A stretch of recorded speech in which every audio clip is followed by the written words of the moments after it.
Good afternoon, everyone. Welcome you all. This beautiful, beautiful roundtable. I break up protocols. Okay, absolutely all of them. I'm not going to introduce the individuals here, lattice, curriculum, the trajectory, because each one of them can talk on their own. They should talk for themselves. I think from the perspective of the organization of the event, it's a joy, a satisfaction to have you here with us and this afternoon. When we have thought about the organization of this table, we also thought on the choices that we made when organizing the event that has initially is related to the occupation of this space as well. How to occupy other spaces that historically have been occupied by indigenous populations that were built by African populations as slaves, as freed as well in other times. When we thought in the occupation of this space, we walked with Professor Janus Romão, who will be with us tonight in our activity. And the talk was about Antonieta de Barros, walking around town with Antonieta de Barros, and she stopped in front of the museum and said, Antonieta de Barros has occupied this space once during her life, during her trajectory. So being in this place, discussing heritage, also has to do with an epistemic posture, also a political posture against all kinds of violence regarding African matrix religions, African knowledge that comes from religious houses with African origin.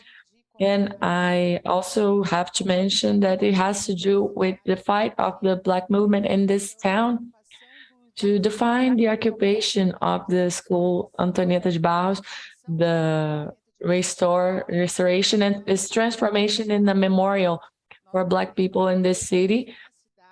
We don't have a space in our city for material heritage about Black populations, and the Antonieta de Barros School is very important in this sense. So to compose this table in the discussion, thinking about heritage from Angola, Egypt, with Professor Mônica Hanna, from the beautiful work of Rodrigues, and the archaeological work with indigenous populations, Professor Vavá Yaleke of this culture that has, of this culture that in Brazil has bonds with Africa. And also Juliana, who's here, has an amazing work about Black theater heritage. It's also a PhD here with us. So that's it. I hope we have a nice afternoon. I'm going to sit there and decide. My self-description. I'm a white woman, gray hair, red shirt, jeans. I'm holding a red folder, and I ask each one of you to self-describe, self-introduce, and we can think about the dynamics starting from the question that composes this roundtable. There is some material that will be shared, so let's bring our knowledge and potentialize our discussion. So those who came from Africa, I'd like to thank you, Professor Mônica from Egito, Professor Paka from Angola. As I said in other moments, we talked about internationalization, that we need to amplify our dialogues, South, and we have to say that due to the space we occupy, there's a rule in we have to buy the cheapest ticket. Professor Mônica took 38 hours to get to Brazil. Professor Paka took about 24 or 28 hours. So they are here. They came here to believe in this project for our partnership, possibility of building pathways. So I thanks you a lot.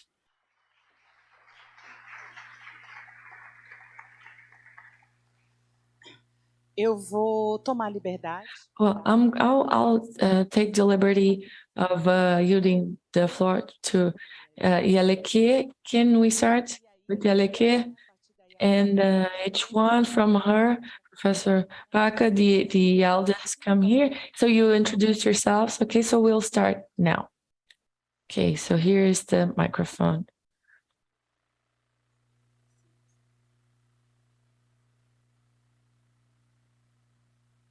Boa tarde a todos. Good afternoon, everyone. I'm Iyálorìṣa, Iyálorìṣa, Keto Candomblé. I have a Candomblé house here in Florianópolis. We have prepared a presentation for you. I'm going to talk about my heritage, which is Candomblé, some experiences, IFA, the city that's a crib for humanity, and a little bit the documental heritage of archives in Candomblé houses. It's very quick. I hope you like it. So this is Juliana, our PhD at the Candomblé house. She's going to read a poem to the king of the city of Leifé. Licença, benção, mãe Aurê. Excuse me, last Mother Aurê. A humanidade precisa sentir sua existência. A benevolência do Oni de fala mansa, que descansa toda a imensidão no legítimo berço da nossa civilização, e com toda a sua glória faz-se vitórias de suas andanças. Ele acerta com a esperança, alimentar nosso coração, e por estar em seu domínio, sinto fascínio e muita gratidão. Poema feito ao Oni. This is a poem made on the King Oni of Leifé. Poema feito a Oni, rei de Leifé, e agora eu gostaria de pedir. And now I would like to ask you to do it with us, a greeting, A gente fala 3 vezes. a salutation. Cabeça. Cabeça. 3 times.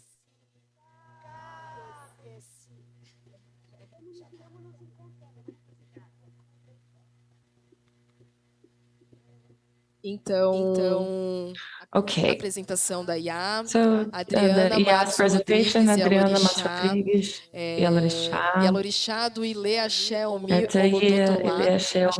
Doutor-ª. Você consegue dar um zoom, por favor? Could you zoom it a little bit?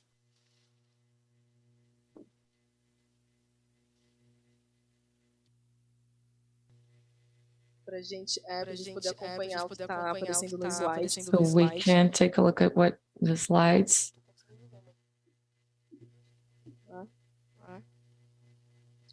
Então vou apresentando.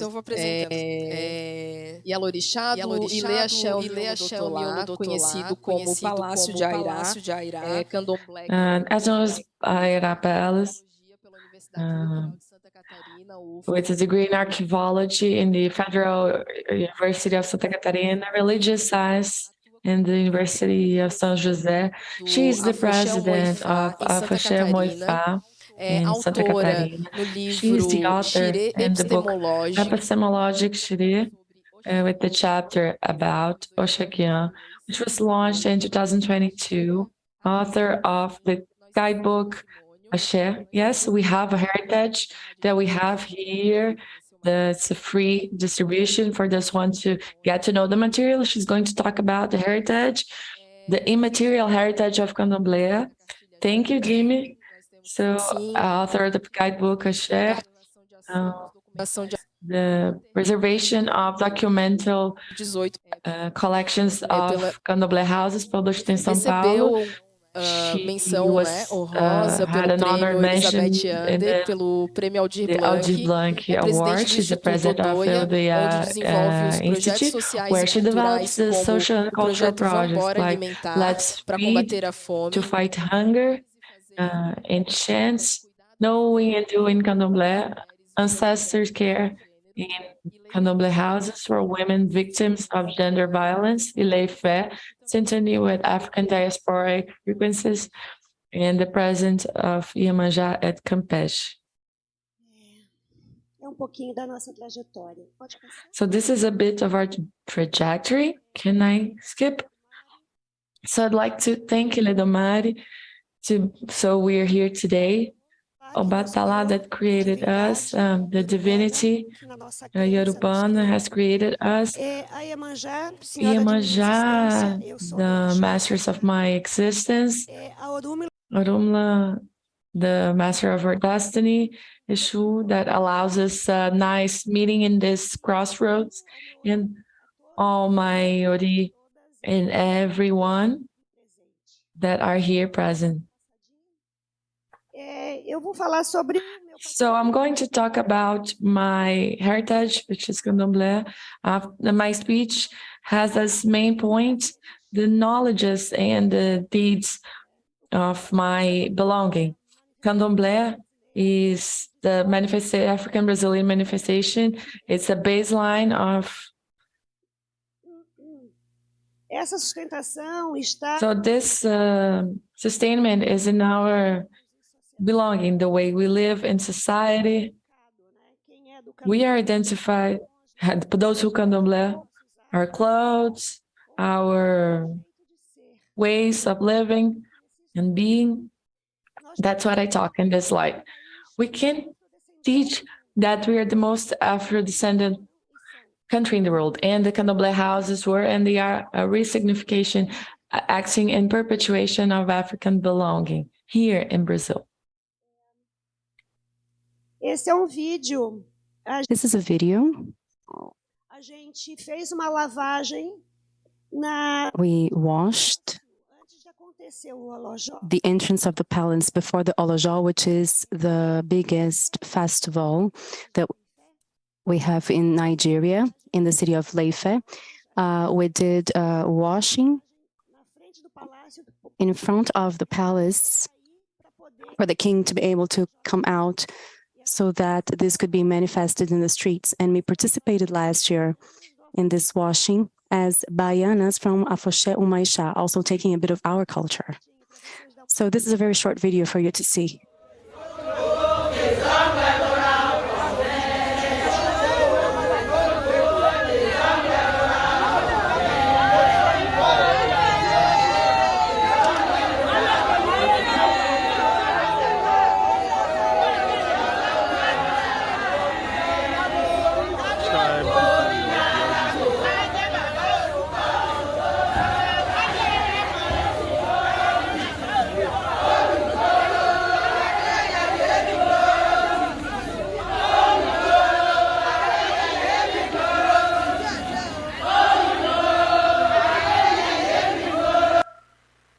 Nós temos a mesma frequência.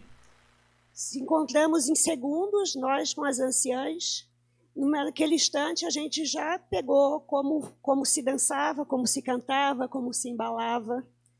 Realmente somos de matriz africana.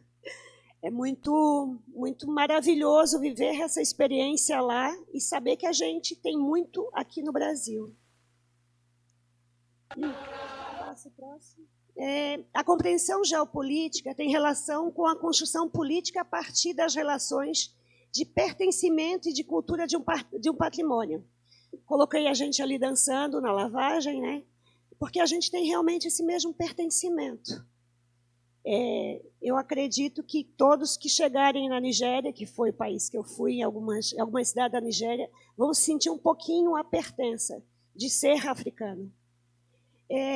A centralização e os entendimentos da cultura no Ocidente, como também as crenças e os valores de algumas confissões religiosas, modelos de ethos e de cultura ocidental, foi como o colonialismo no Brasil. Os nossos saberes e fazeres e memórias africanas e afro-brasileiras acabaram sendo invisibilizados nos setores institucionais. Porém, graças à fortaleza de ser afro, ganhamos as ruas. O querer ser e estar de axé. We want to be and do that with the axé in the customs, in the smells, in the clothes and musics and belonging of living and being Afro-Brazilian.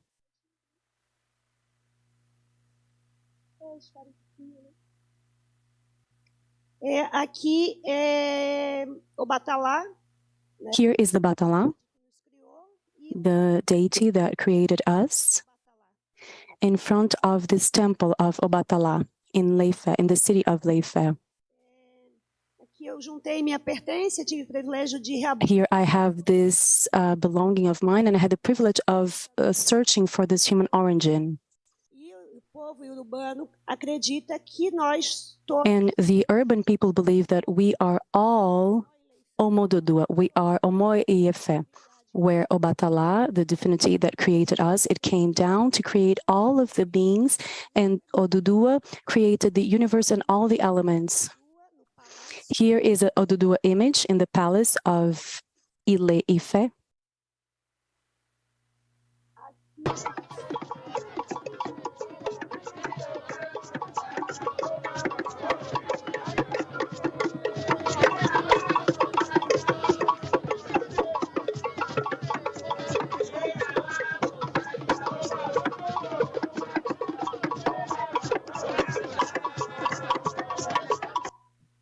Aqui é a comunidade de. Here is the community of Iyemajá that is gathered. Quando ele sai com a dearé, a coroa sai. And when the king comes with the sacred crown in the streets in the festival, I felt this deep belonging in terms of habits and customs in Ile Ife. It's something that transcends really the search of the origin of humanity that is so lived there, that they live in the culture, in the tradition, in the day-to-day lives of peoples, our habits, our customs, especially we in Candomblé who have this belonging. It's very similar.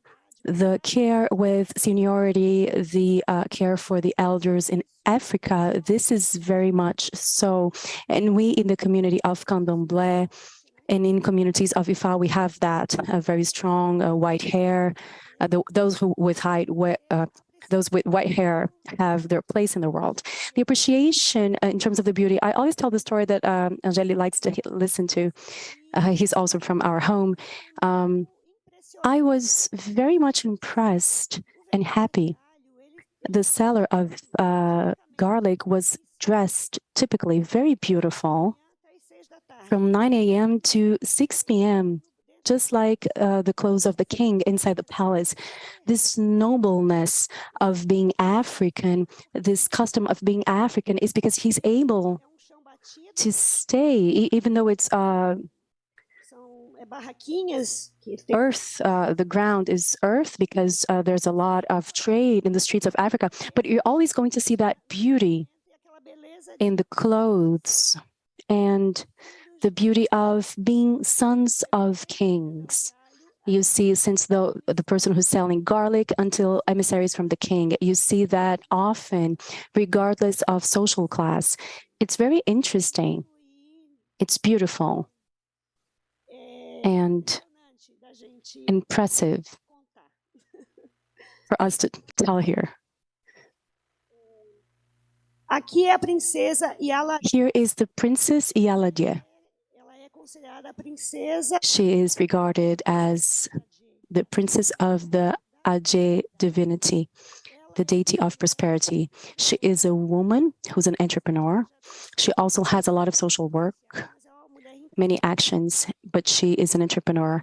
And her mission as a princess of Iyálorìṣa is to promote richness, happiness, and projects, especially for women from Nigeria.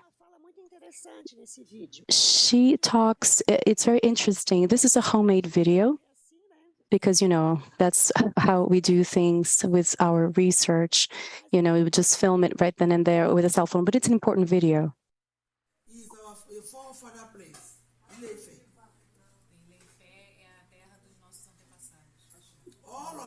Ilete is the land of our ancestors. We are all under his authority.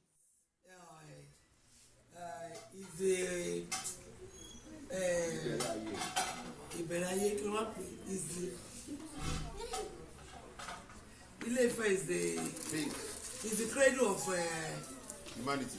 Yes.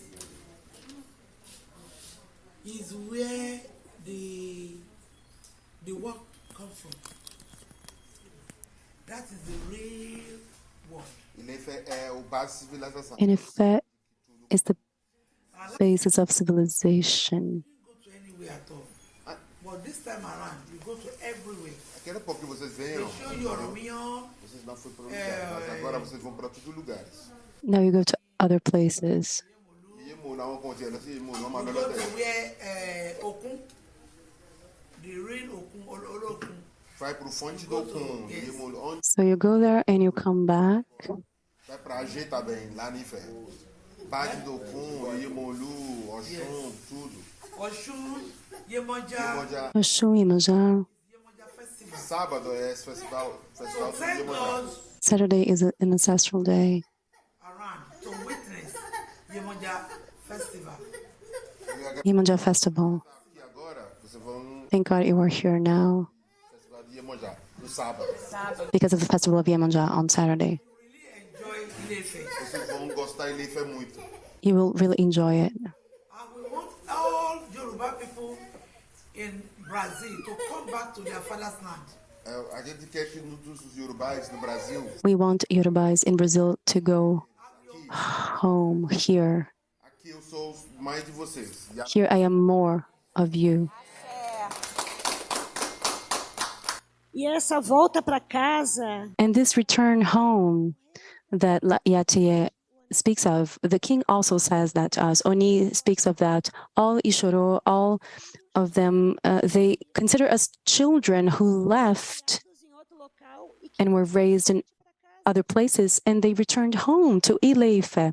This talk saying that we are all Omo IFA, somos o modo do pardon me, we are all Omo Dudua, we are all children of Ile-Ife, and you returned home, so you are our children. This is very poignant princesas, nos reis e também in the princesses and kings, and also in the Ishoro. They always have the same talk, this speech of belonging with us, the same discourse. It's very important. reconhecer que somos So to know and acknowledge that we are descendants of African royalty and that our city of origin, Ile-Ife, welcomes us as one that embraces their children. This is grandiose. This is a right that every Afro-Brazilian person should get to know, or by means of videos or podcasts, because we don't have a lot of literature about Ile-Ife.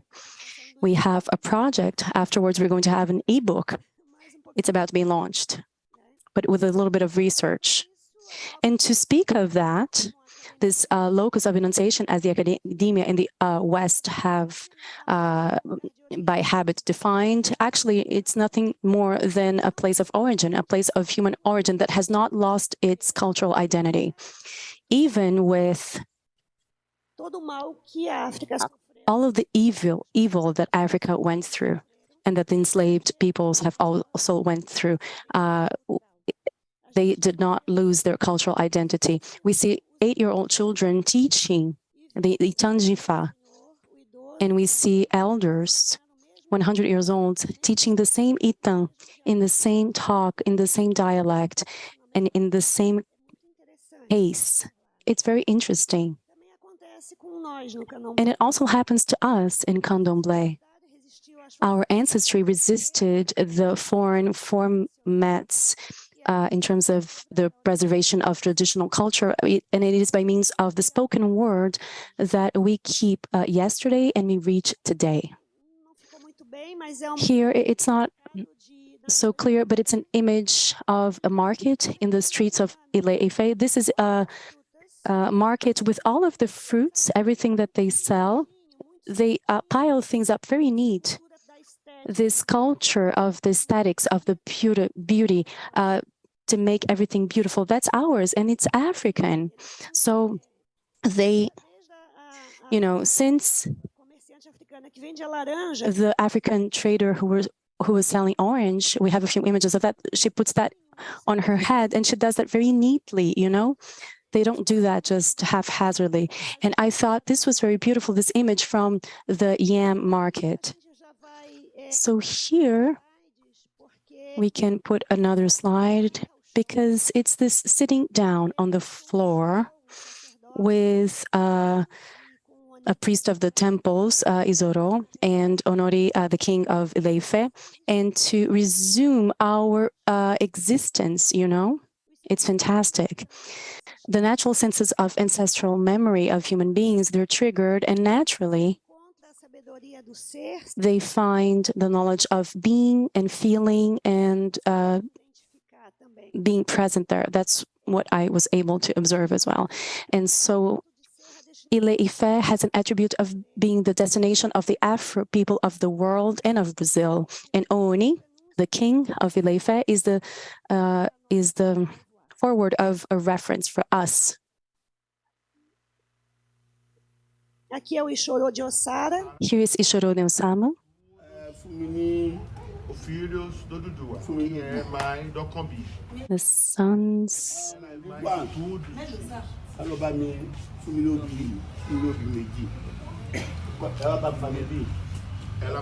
vai rezar para vocês. He's going to show your prayer. Então, ela é mãe de todos os filhos do Dudu. É mais velha. She's older. É a única mulher que tem filhos do Dudu, Ossara. She's the only woman here. Na crença urbana, na nossa... In the Yoruba belief, which is our belief, Osara had the first human being who is Kambi. We are all sisters and brothers of Kambi, son of Osara and Odudua. And this Oshoro, he was telling us that. He was telling this story. Aqui a gente está falando pouquinho da cartilha. Here we're talking a bit about this booklet of ours. It was published in 2018.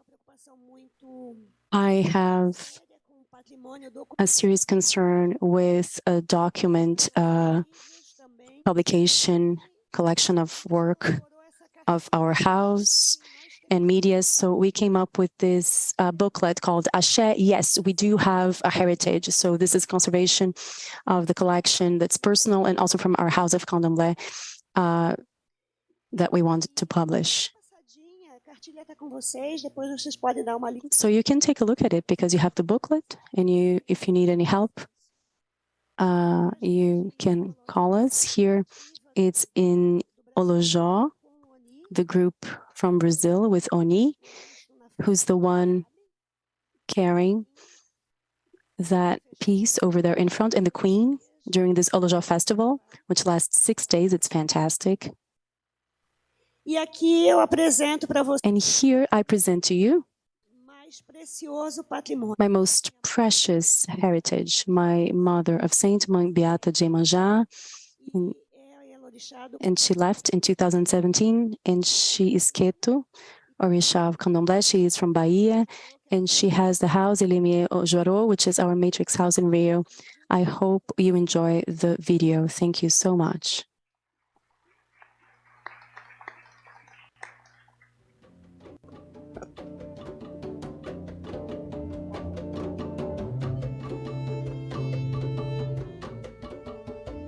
In Brazil, between the centuries 6 and 10, and the descendants until today suffer from the sequels of that process. But with strength of the ancestors, like when we created their African nations in Candomblé, they preserved their culture, their family, their dignity.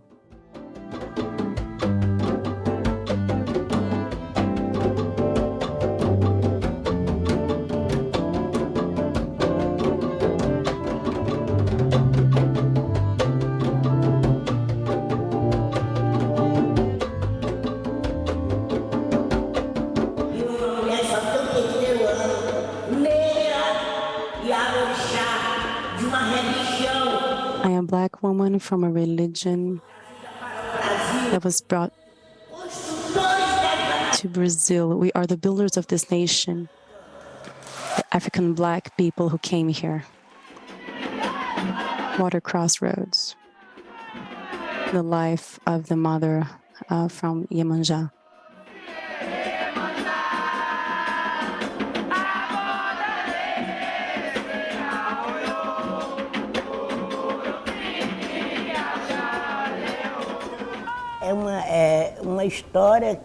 It's a story Eu conto, mas me dói por dentro. that I tell, but it hurts. My heart bleeds. Especially this story, it's the cause of my fight, of my struggle. Everything was missing. Everything was lacking. Food, education, health, in the Recôncavo Baiano.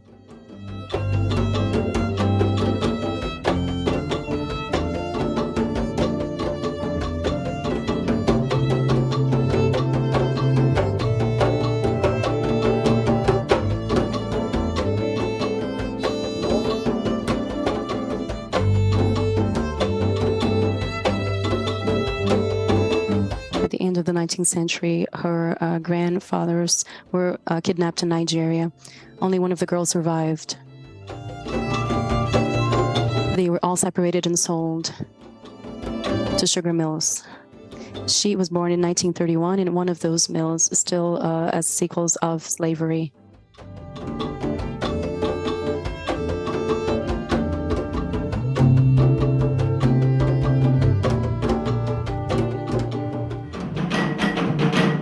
In 1985, she started her own kingdom.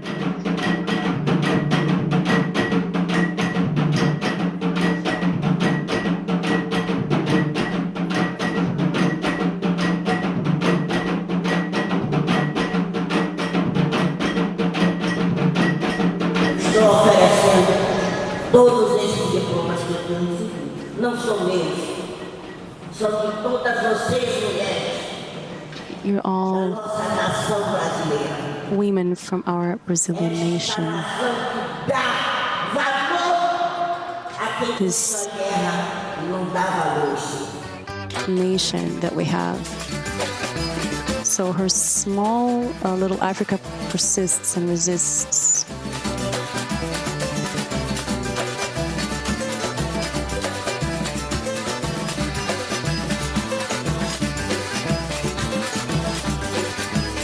Soon.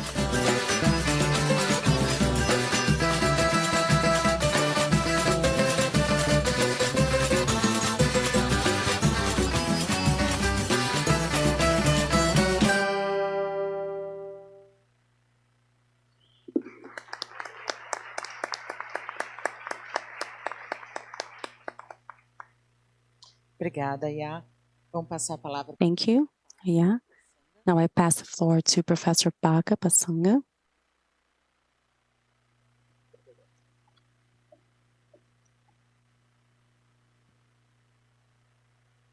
Boa tarde a todos e a todas. Good afternoon, everyone.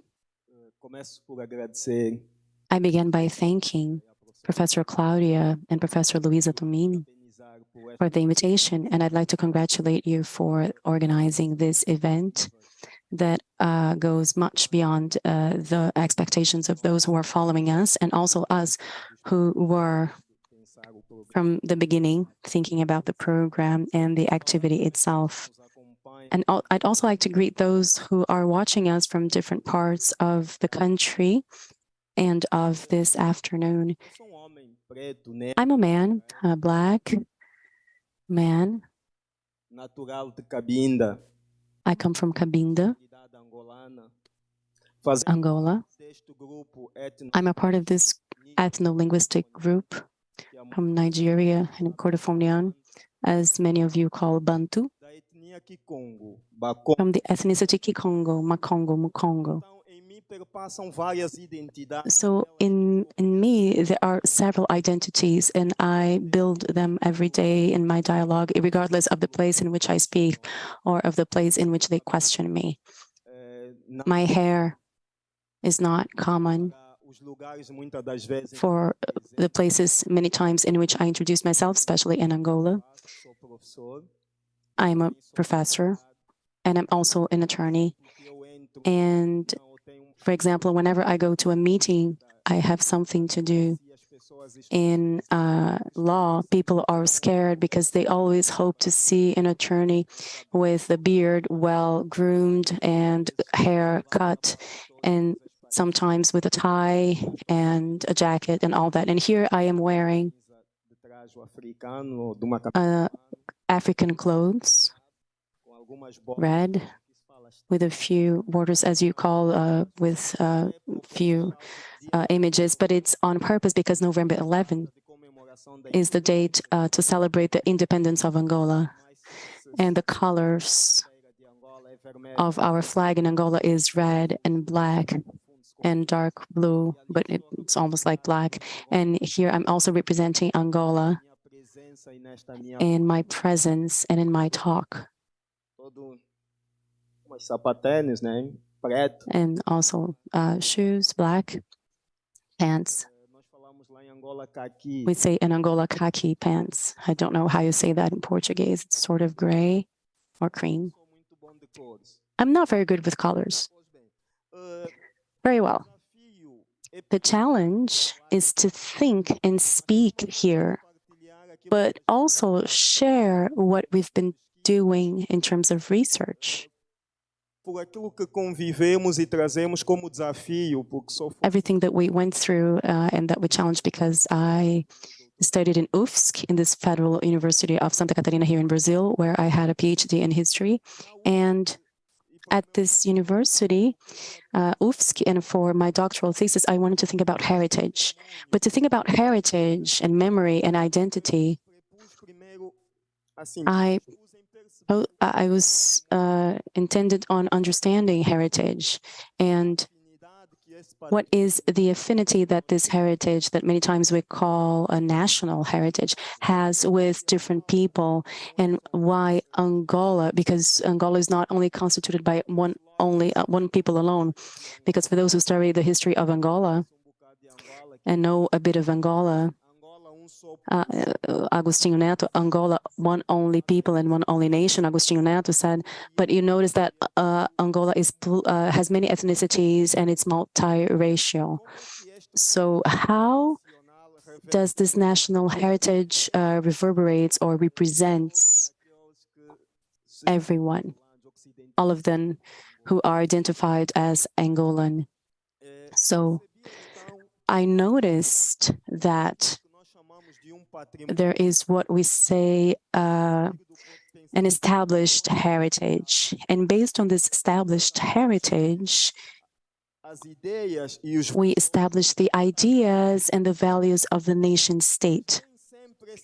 But it's not always that this established heritage, established by the nation state, has to do with the populations in terms of a memory of a collective group or of belonging. We have in each people that compose Angola their own heritage.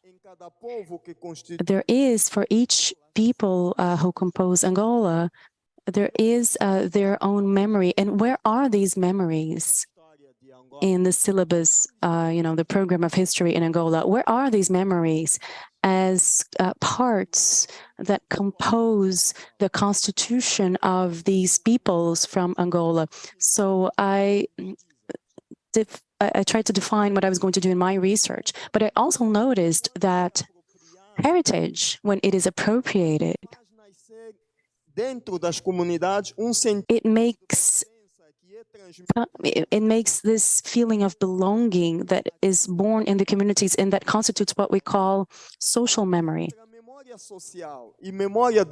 And so you have social memory or local memories, and this belonging memory, and all of these, there are lags between them. And we also realized that as we interact with local communities in the further areas of our country, Angola, these people have a way of noticing themselves, or of being situated in a national context, and they then compose their own memories and they pass them along from generation to generation. But these memories are more and more at a crossroads, because they assume themselves as a heritage. And so we realize that heritage is always a polysemic concept, because Angola is thought of as an elite state, and a certain elite, certain revolutionary movements were there as well. And until then, they led Angola to independence. they created sort of castas, and many times they don't represent what's outside of the asphalt, let's say. They represent this elite of the cities.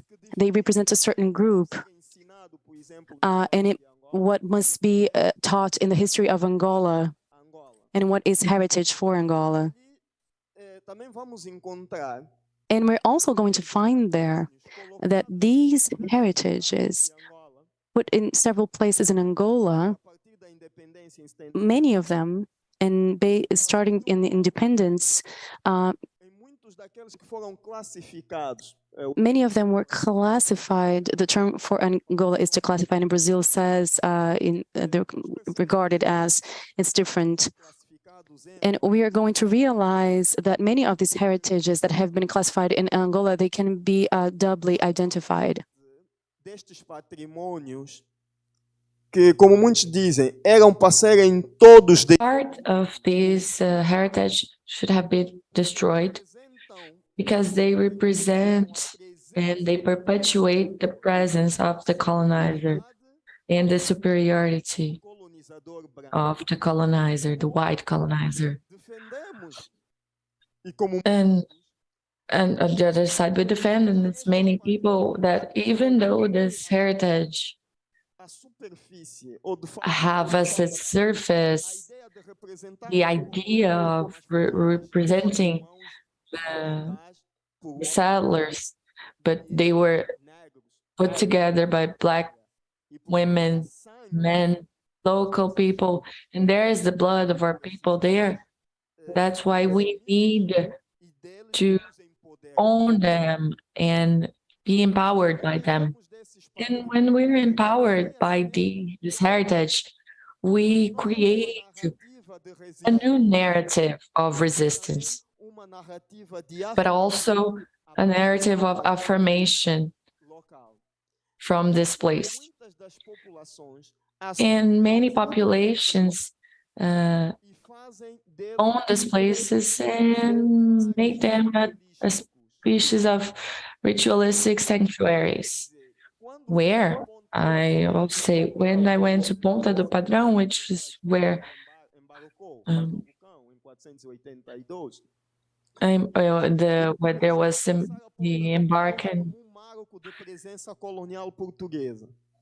It's a landmark of Portuguese colonization, but when I get there, I'm received by the authorities, local authorities.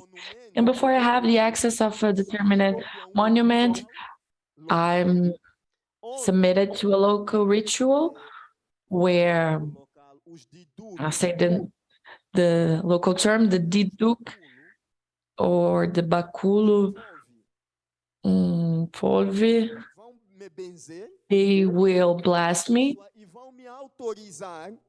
and they will authorize me to step onto that place.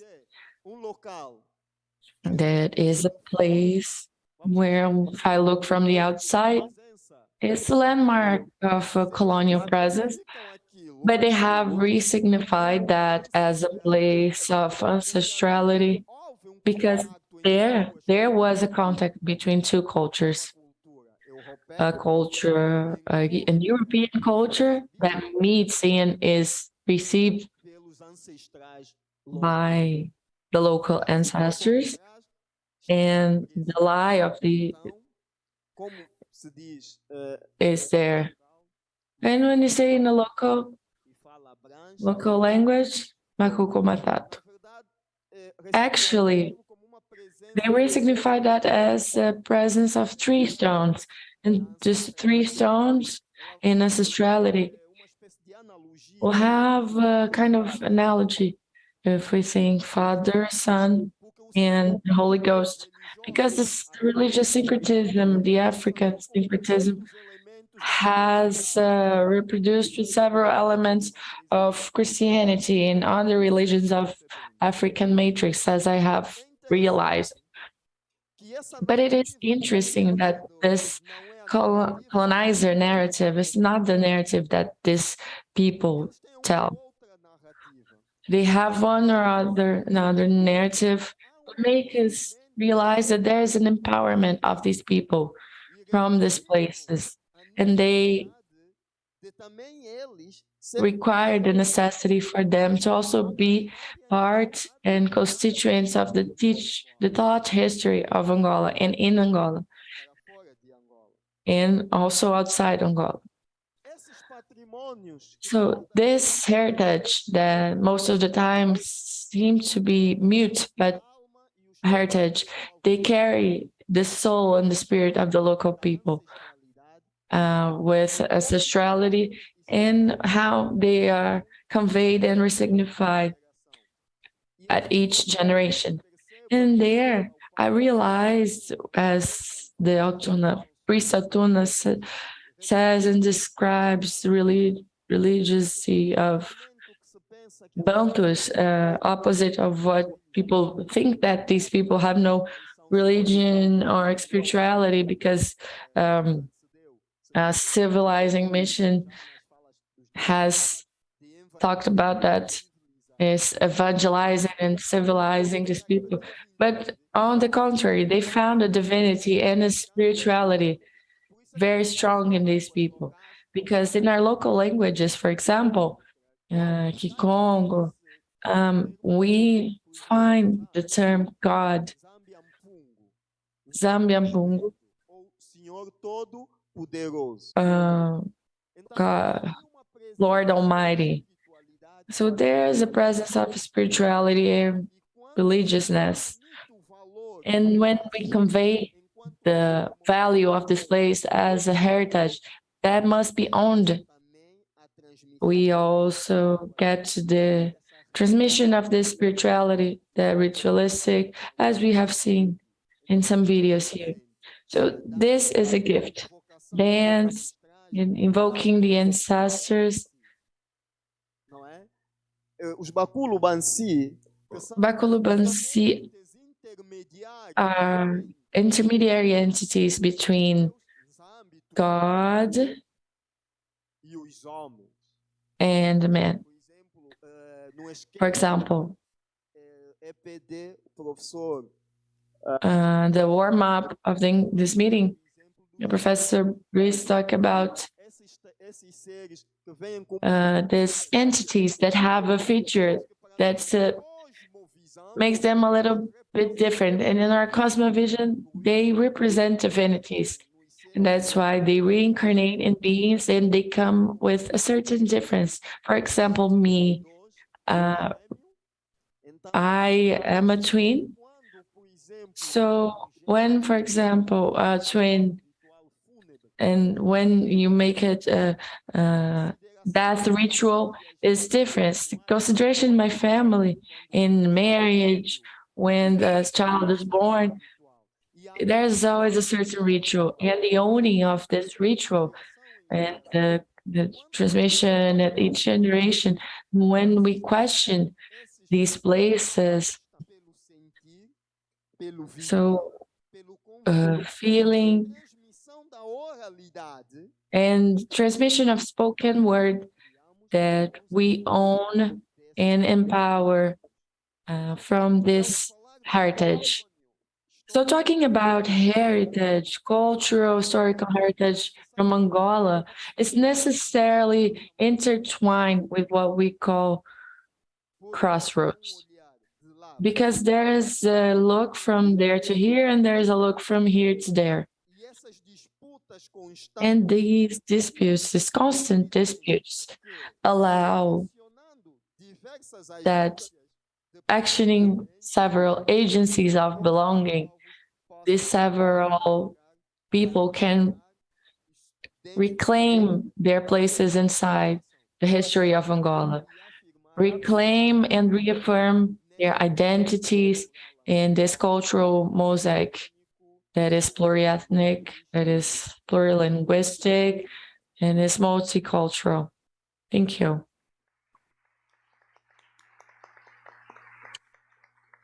Isso.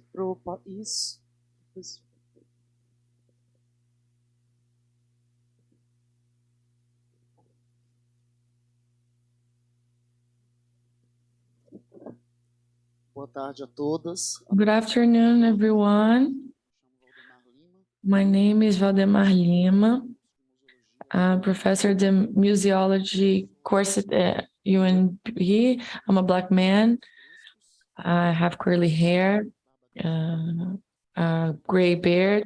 I'm wearing a Senegalese vest. I'm wearing green glasses. I organized my speech and writing because as a good person from Bahia, I talk a lot and I don't want to exhaust you, but I don't want to left important things unsaid in such a serious and urgent debate like this one we're having here about heritage, memory, and also life.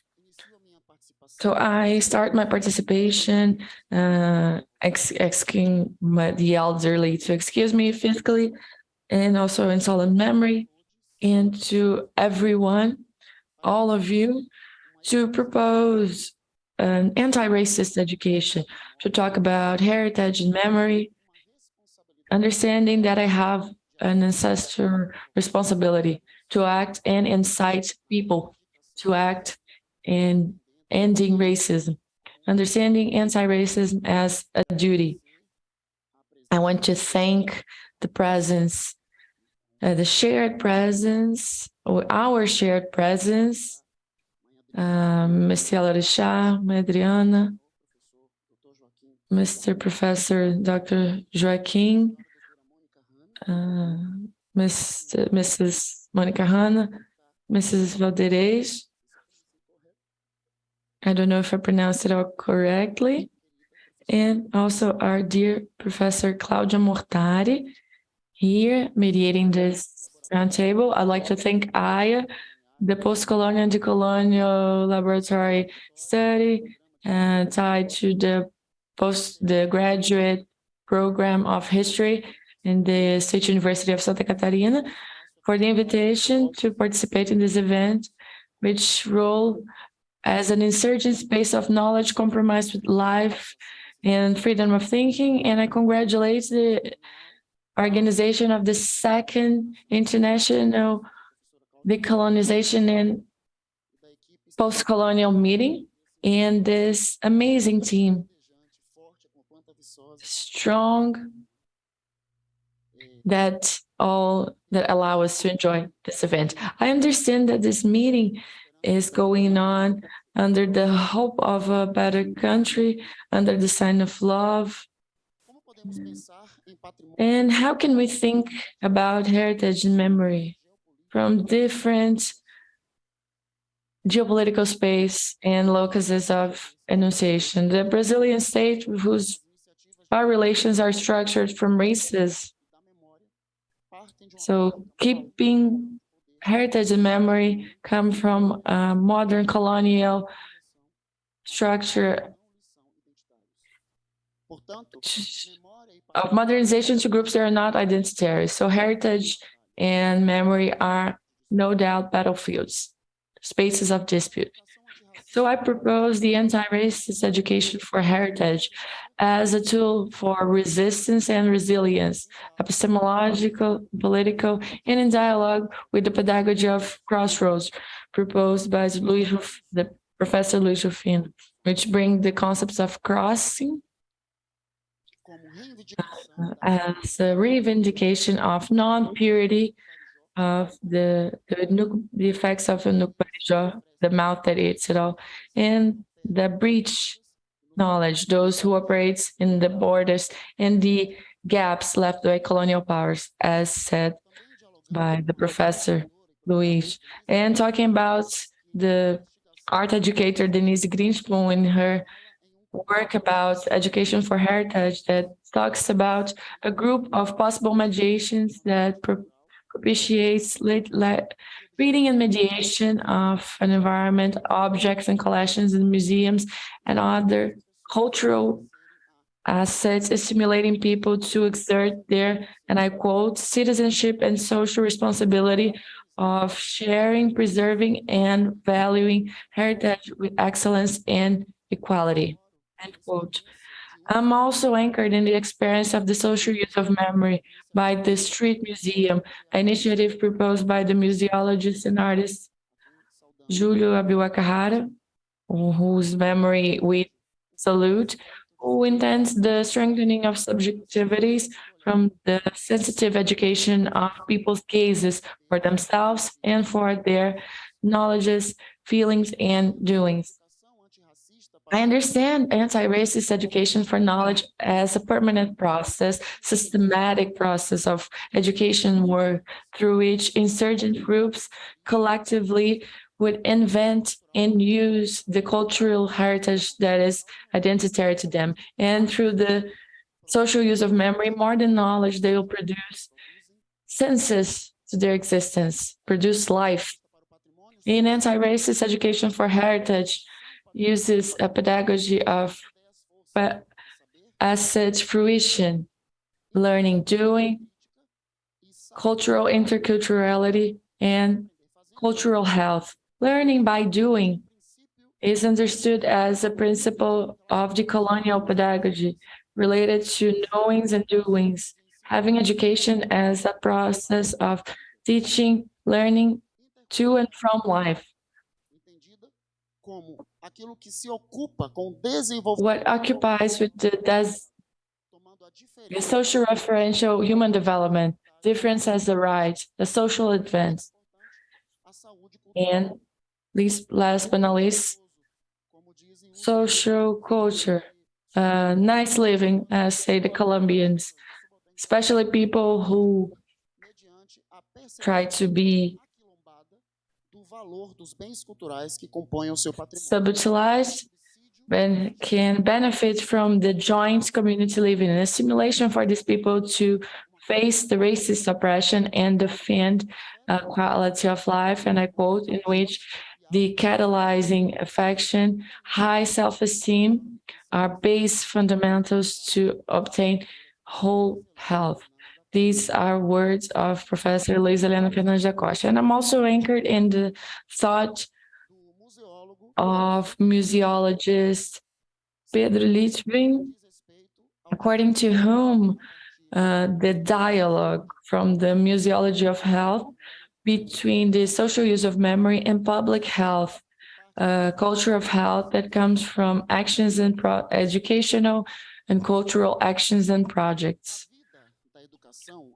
Life in anti-racist education for heritage is stimulated by the idea of community living quilombos, symbolic exchange, interchange of experiences, same that happens in Ubuntu philosophy, like an ethical repository of this preposition. Much more than acknowledging differences, we understand that anti-racism implies an effort for racial justice with the production of the material conditions to existence, looking for social transformation in the lives of persons that every day are threatened by the white hatred. The Violence Atlas of 2020, promoted by IPE, the Brazilian Forum of Public Safety, brings scandalous data about the precarization of life of Black people. Black people in this country constitute 75% of the victims of murder. The chances of suicide are 45% higher between the Black youth in Brazil.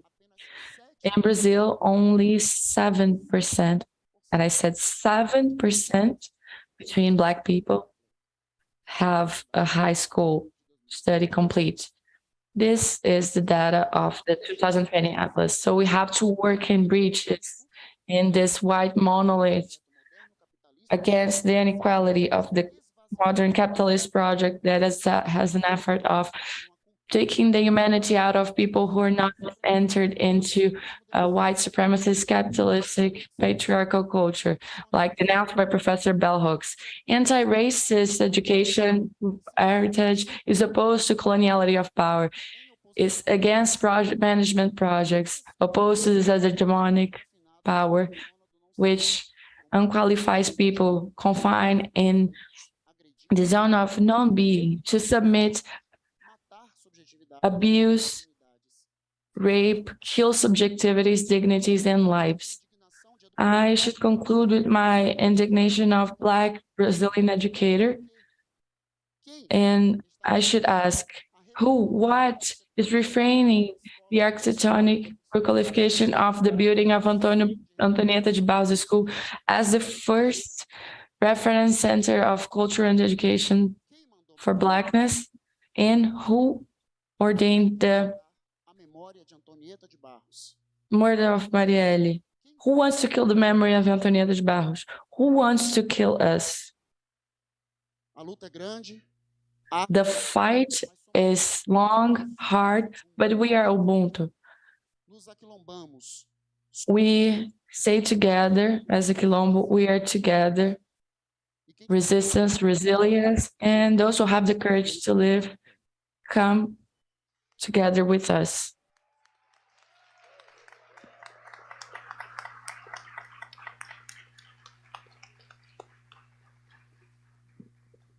Obrigada, professor Vavá. Thank you, Professor Vavá. Valdemar, please. Olá, boa tarde a todos. Hello, good afternoon, everyone. It's a huge pleasure to be here this afternoon to me. We're here since Friday, feeding, because we had a lot of dishes here that it was very beautiful. And it was not only beautiful because I really fed from it. And this was the most important. I'd like to thank you for the invitation. Thank Professor Claudia, Professor Luisa Tombini, the whole team at Aya, which always reached out. I'd like to thank you for this amazing, great work. But at the same time that I'm happy, I'm also sad because I'm happy to be here representing my people, the Laclanochoclé people. But I'm also sad not to see my people here. Not only my people, Guarani, Caingan, people who are from Santa Catarina, the south of Brazil. And I'm sad with that. But the flag is up and I'm here representing the people. I'm Laclanochoclé, indigenous. My name is Iyálorìṣa. People usually say Valdemar, but it's no problem. I'm indigenous Laclano for the High Valley of Itajaí, the famous European Valley, which I'm very, very angry with this name. I'm wearing a blue shirt with a flower pattern. I'm wearing sneakers, black sneakers, jeans. I'm brown skin. I'm wearing my typical accessories, and this gives us strength for us to be here. And I came to talk about the story of my people.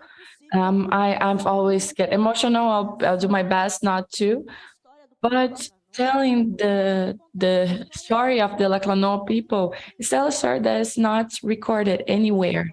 It's tell a story that actually is to retell the story that has been written in an absurd way. So imagine that the whole story of the people that was known only in the 80s as the Choclém people was known previously as Botucudo, Cangangue of the South, Paicomã. We had no specific name. And so we just came into the Brazilian literature in the 80s with work of amazing work by Professor Silvio Coelho that put the Laclanochoclé people from the High Valley of Itajaí in the map because people didn't know who these people was. But there are very few things written about these people. And that's where I challenged myself. And I was also challenged by my own people. Our elderly They always tell us stories. They narrate stories about moments much prior to this period of the contact that literature also brings as pacification, that we know there was no Pacific at all. There were a lot of deaths. And before this period of contact, many places in which they went through, or people went through, places of memory in which there were rituals, places in which certain types of rituals were held soon after the colonization in 1845, when the colonization started in the high valley of Itajaí. They started to strangle, to put, yesterday someone talked about a fence. They started to fence the people, to put them inside a certain place. And these people, it's not there in the high valley of Itajaí nowadays, José in the middle of 4 municipalities that hate us, that don't want to see us, not even leaves of gold. And we're in the middle of 4 municipalities, Dr. Pedrinho, José, Itaiopolis. Dr. Pedrinho, José, Itaiopolis e Vitor Meirelles. And Vitor Meirelles. These are the 4 municipalities. And the indigenous land of Laclanoa is in the middle of these 4 municipalities, which the whole time, it's a constant tension. We can't sleep, right? Especially in these last 4 years that were terrible for us, with all this non-government that has incited people to invade and kill. They're not interested in the land. For us, the land is life. But many people doesn't think that way. Many people don't think that way. Since I was a child, I also heard the stories of my people. I always went to camp during hunting, to fish for palm trees, bees. I was always in the woods with our old fathers. Inside our culture, we don't have grandparents and aunts or uncles. We have our which are our mothers, and Suzu, which are our fathers. And so inside our culture, the son is not only yours. The son is a child of the community. Everyone takes care of the child, and it cannot be in need of anything. And when I was a child, I always went to the movements. I was always there with my, sometimes with the uncles or the grandparents, sometimes with my aunts. And we were always camping. And in this camping, and at dawn, we were close to the fire. And the fire also feeds the soul. I miss this a lot. I've been a while out of my village. And when I remember that, I feel very, very touched, because we need to be there. We need to feel this connection with nature. And it's hard for me to be in a place where there's only stone. You take your shoe to step in the earth, and you step in a bunch of structures of concrete. And this is hard, but we have to resist. And a very important sentence I always say, we have, as indigenous people, we have to resist to exist. So, because it's not easy.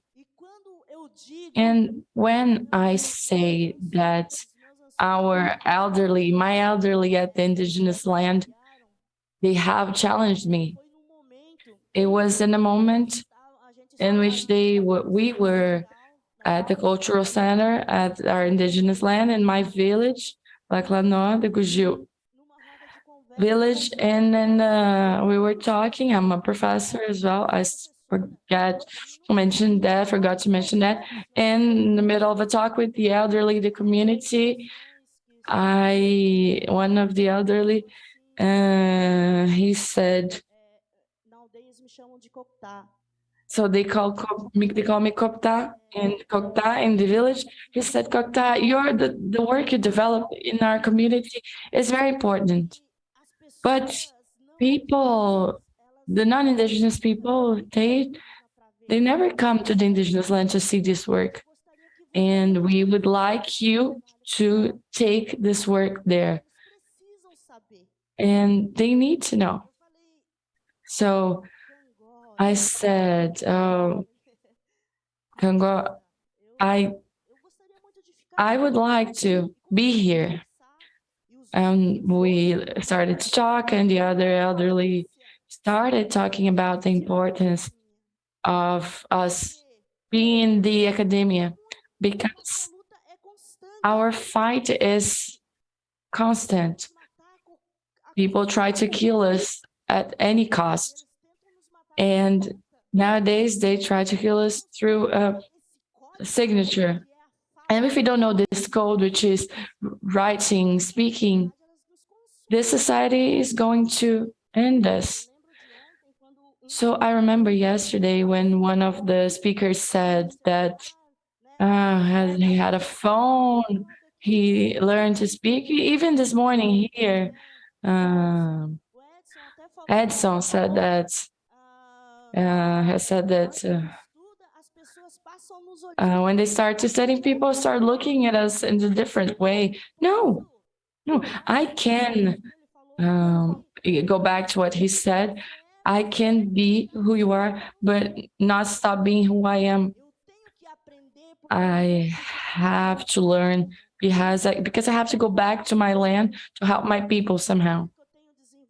And the work I have developed, and I have accepted the challenge. I went to the undergraduate, master's, and now I'm in PhD at USP with a lot of hardships. It's not easy. A lot of people look at us and they say, oh, the indigenous, they got everything. They get everything in their low lives. They get, I don't know how much in the government, but they don't study because they're low lives. We don't get anything.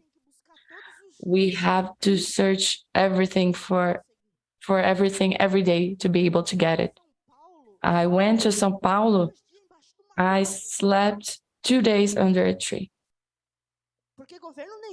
because no government pays me the hotel. Today I'm in a great hotel. Thank you, okay, team. Very, very smooth bed, but our life is not like this. It's very tough. We have to kill a tiger every day to survive. And when I had my first undergraduate degree, it's literature, Portuguese and Spanish, because I had to learn to speak Portuguese first to communicate with people and talk about my culture, my story, my tradition. I had to learn this language that is so hard, so complicated.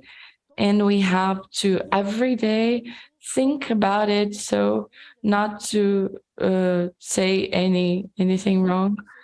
So for 3 years, I went to the university in Iyálorìṣa. Don't know if anyone here knows Iyálorìṣa.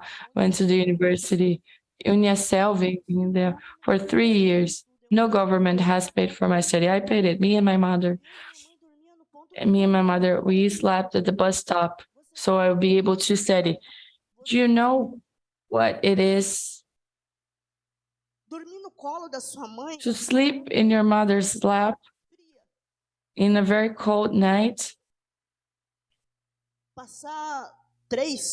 and spend 3-4 hours in your morning, your mother trying to rest on your lap because at 8 a.m. the doors would open. That was in the entrance of the university. The doors open and we had to start our studies. We ran to the bathroom of the university to shower, to brush our teeth and go to class. Ficávamos 2 dias. Às vezes, nós conseguia café daquele cafezinho de 25 centavos. Pois é, a dificuldade era tão... You know, the difficulty was so much that even I know a little English, you know? Tive que aprender. And I had to learn. Otherwise, it's complicated, you know? And it was hard. It wasn't easy. But the objective, you know what the purpose was? It was that one day I want to be there. And I want to take the story of my people so that other people can get to know my people by means of me. And today I'm not here alone. I have all of my ancestors with me because they are the ones who help me on my path. They are the ones who give me strength to continue on and not give up. Because scholar life is not easy. You see, if it's not easy for a woman who's white, can you imagine how hard it is for a Black man and a Black woman and an indigenous woman? It's not easy to be in the academia. It's not easy. And after people find out that you are indigenous, oh, I'm not even going to do group work with you because you can't handle it. I think you're not going to be able to make it. They're calling me someone who's not able to do things. And one day I told the professor, no, it doesn't matter. I want to do all the tasks alone because I'm going to show them that I am able.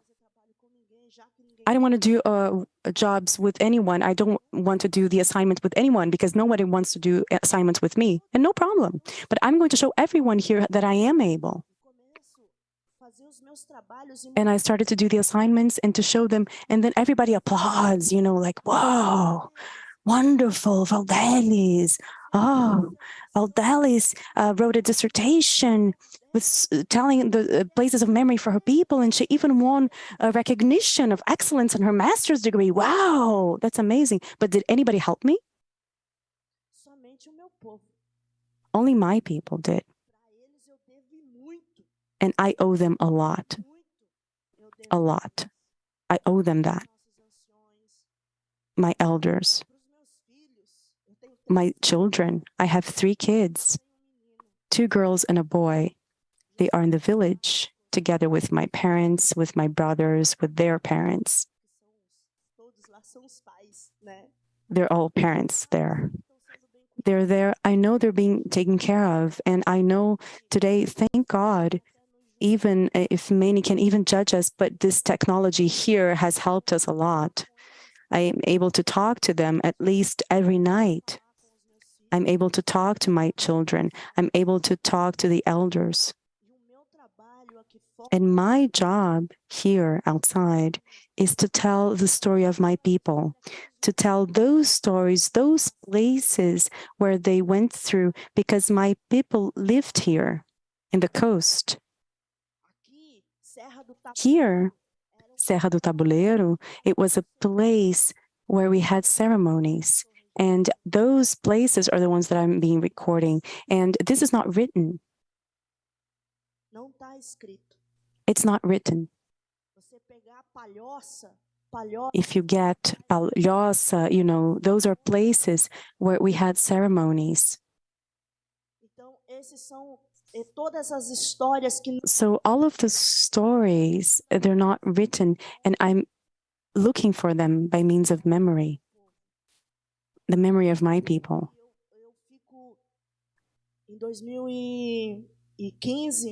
And in 2015, when I finished, I graduated because I had a second degree, which was Indigenous Intercultural degree here at the Federal University of Santa Catarina. And when I ended that, I worked on my final project. Then I returned to the village. And when I returned, the elders, you know, I showed them the work that I did because my work is very collaborative. And so I bring things, I take things, and we build things together. And no, this is okay. No, this is not to put there. I'm going to tell this, no, you can't write that down. This is treasury that only you here must know. The others can't. So I came up with a very collaborative work with the community. And after the completion of my bachelor's degree, I went back to school, to the village. And during this undergraduate course, I came up I conducted research with our sacred drink. And after that, this sacred drink was forbidden. Both the drink and the rituals, many things, even the language, it was forbidden inside the indigenous land. So I don't say that many things were lost, but many things were softened. They ended up sleeping, and I had to wake them up. And that's what I did with the sacred drink. When I returned to the community during my undergraduate degree, I talked to a few elders to talk about a few projects. And I told them that I really liked to recover, to bring again, to awaken again the knowledge of this sacred drink. And I'm very close to the elders. I'm able to talk to them more than with young people, I have more freedom with them. And we were in a round table in our cultural center. We were eating capuni, which is food made inside the taquara. And Mr. Congo looked, after I talked about my project to them, Mr. Congo Patel looked at me and said, "Conta, it's not going to be able to teach you." And I said, wow, but I really like to learn that. I told him about the importance to our children, the importance to our young people. I tried to make him aware of that. And then the elders, there were more than 5 at that moment, and they talked among themselves and they said, no, you can't teach that because this drink is made by men. Women can't make this drink. And so my Nyanyo, my mother, my grandmother, as you call it, she came to me, she hugged me, and she told me, look, child, tell them about the importance, because I built the project together with her. And she said, tell them about the importance, how you told me. They will understand you, because it's very important, this work that you're going to develop. That was the first assignment regarding memory, because I wrote that. And the elders said, after I explained all of that to them, they said, "Dr.ª, we will call you, but first we need to talk to the elders, and let's see if there's a possibility of teaching that." And I was anxious, because that 1 week seemed like a year, they did not go by. That did not go by. And so after a week, they called me in the cultural center. And then Iyálorìṣa asked me, are you still willing to come up with this project? And I said, yes, I am. I'll do anything so that we can conduct this work and that you can go to school and we can develop a great work with students and with the community in the school. And he said, okay. We talked, and we will teach you. And you will be the first woman to make our sacred drink. The first one. I was very happy. It was Santinho yesterday saying, right? And he always said, applauds, a round of applause. And I'll say that again. Yes, this is worth applauding. Não foi fácil. Yeah, it wasn't easy. It wasn't easy. So they said, "Are you willing to learn?" I said, "Yes, I am willing to learn." And then they said, "Okay, tomorrow you can meet us going to the Olio, which is a region that we have there, more dense forest. And then tomorrow you can meet us there. And then we will do that. But we will spend 15 days in the forest. Are you willing to spend 15 days in the forest with us? With children?" And I said, yeah, I am willing. Yeah, I'll go there. I'll go in the forest. And I said, "Mother, take care of my child for me." "Oh, no, child, yeah, go. It's very important for you to learn that because you need to teach your daughter to make this drink afterwards." And so I spent a week, actually 15 days in the forest, but I learned from the start, preparing the fire, which is a very important element, and then search for timber to have that fire until to do other things. Many here who use a mask and the clothes to work with the bees, and our elders, they don't use any of that. It's amazing.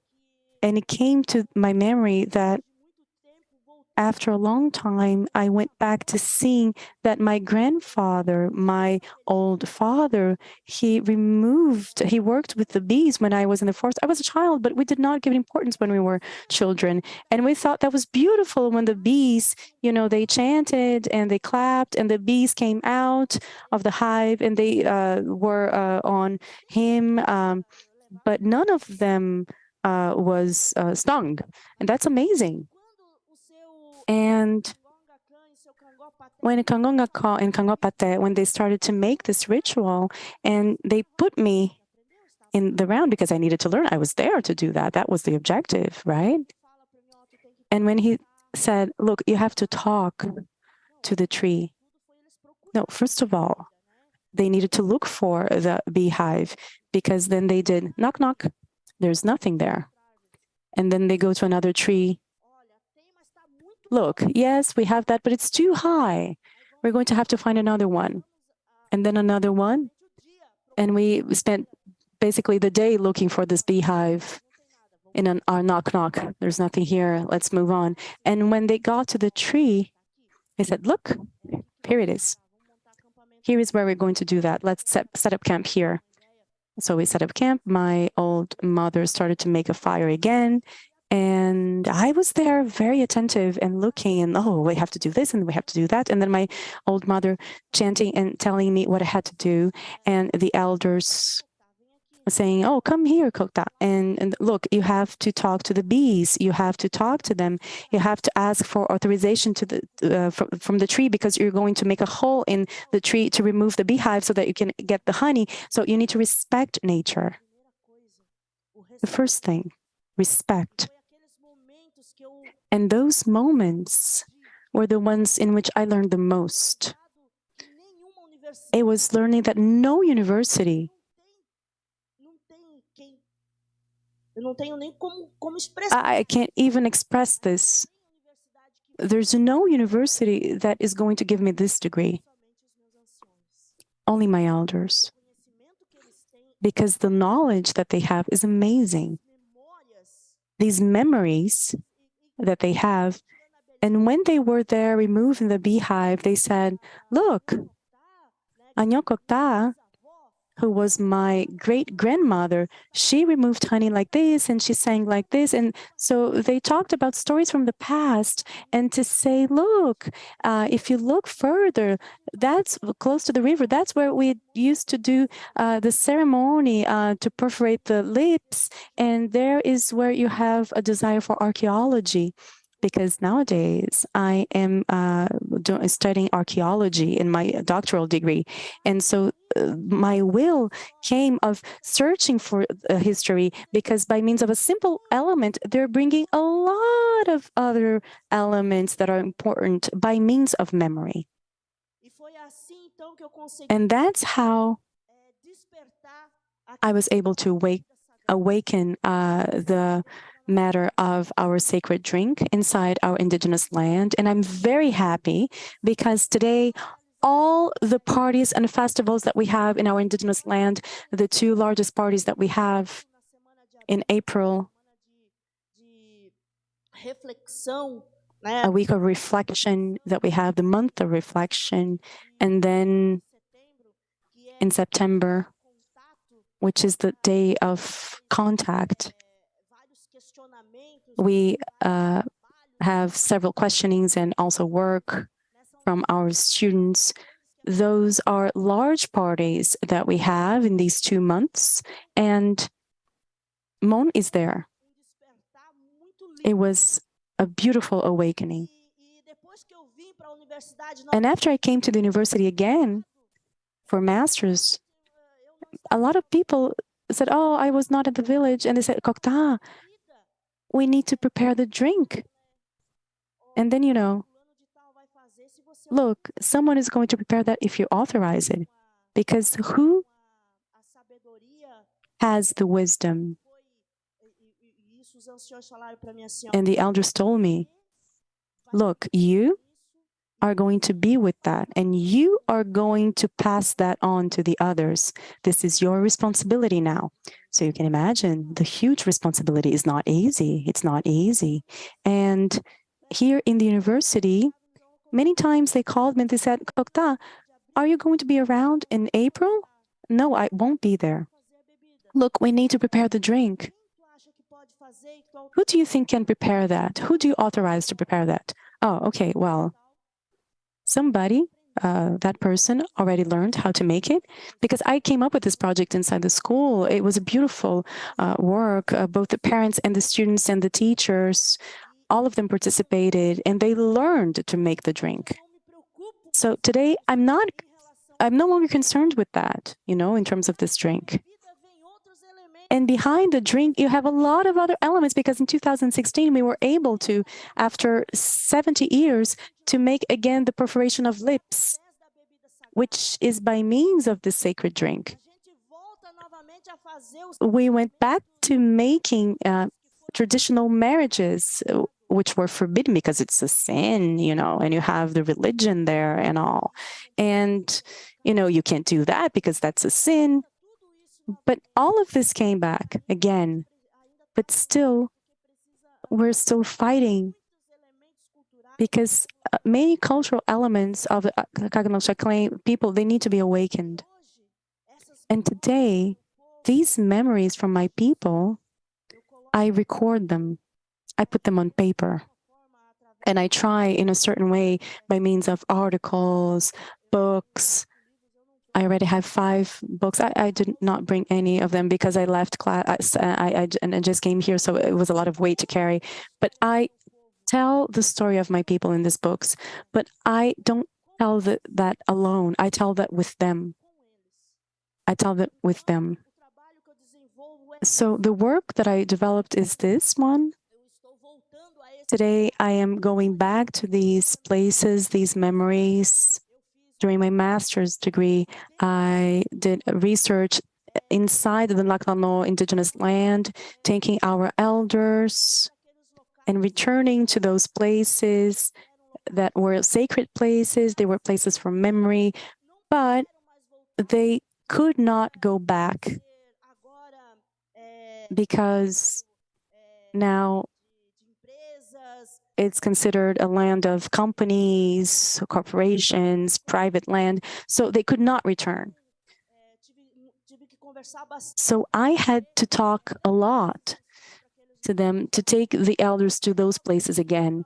And soon afterwards, we had the pandemic, and my dream was to work with my dissertation and defend that in that place. But with the pandemic, we had an entire system so that we could help our elders, especially because they were vulnerable and they could get COVID. So we had a special care with them. And so I needed to present my dissertation online. But I was very happy because Professor Luisa was there. She was one of the ones who were at the panel. And they said that there were more than 70 people watching the presentation. And my happiness, my greatest happiness was to receive messages from my people. Oh, yes, we're cheering you on. And they sent pictures and they said, look, we're making a prayer here and everything's going to work out. Don't worry. We're with you. Go, you're a warrior. In the school, they opened a screen, a big screen. They put it there so that they could watch the presentation of my dissertation. To me, that was amazing because I am the first Lacanian woman to prepare the sacred drink, the first Lacanian woman to be in a university. And now, when they were doing the defense, it was the first woman to be doing master's degree and now a doctoral degree in the Lacanian people. So the first indigenous woman here in the south of Brazil. Pode aplaudir. You can applaud that. A primeira mulher indígena. The first indigenous woman here in the south of Brazil to have a degree for archaeologist. So this to me is very important. To take the story, the history of the Lacanian people and to rewrite that history, which was told in an absolutely, I'm not going to say wrong way because it was on purpose. They wanted to kill us. So today I'm here to do that, to rewrite this history and to tell the real history of Lacanian people and to put that inside the academia, in the schools. I've been giving a lot of lectures. I've spoken to a lot of professors. It's not because I am in a university that I stopped being an indigenous woman. No. My indigenous blood is here in my veins. And I'm proud of that. So I'm very happy. And once again, thank you for being here. I'd like to thank for the invitation to be here. And I hope, I know that this is also online, right? Everybody's watching online. And I hope that there are a lot of indigenous people here from Santa Catarina, Guarani, Caingangue, Lacanian watching this and that they may, don't give up. Don't give up on studying because our people, many of you indigenous people, they study because you want to win money. You want to get more money. Oh, I want to have the best job. I want to work on such a company so that I am well seen and I have, good salary. We indigenous people, we don't think like that. Because to us, the important thing is to finish this. And I can't wait, to complete this because I want to go back to my people because there is where I want to help them. And if I did not have this knowledge that I have today related to archaeology, FUNAI, the National Indigenous Institution that many think defend us, they would have removed 2 cemeteries from inside the indigenous land. And I had to fight because the Lacanian people, they don't understand the language of archaeology. So they just go there and they try to just put some honey on their lips.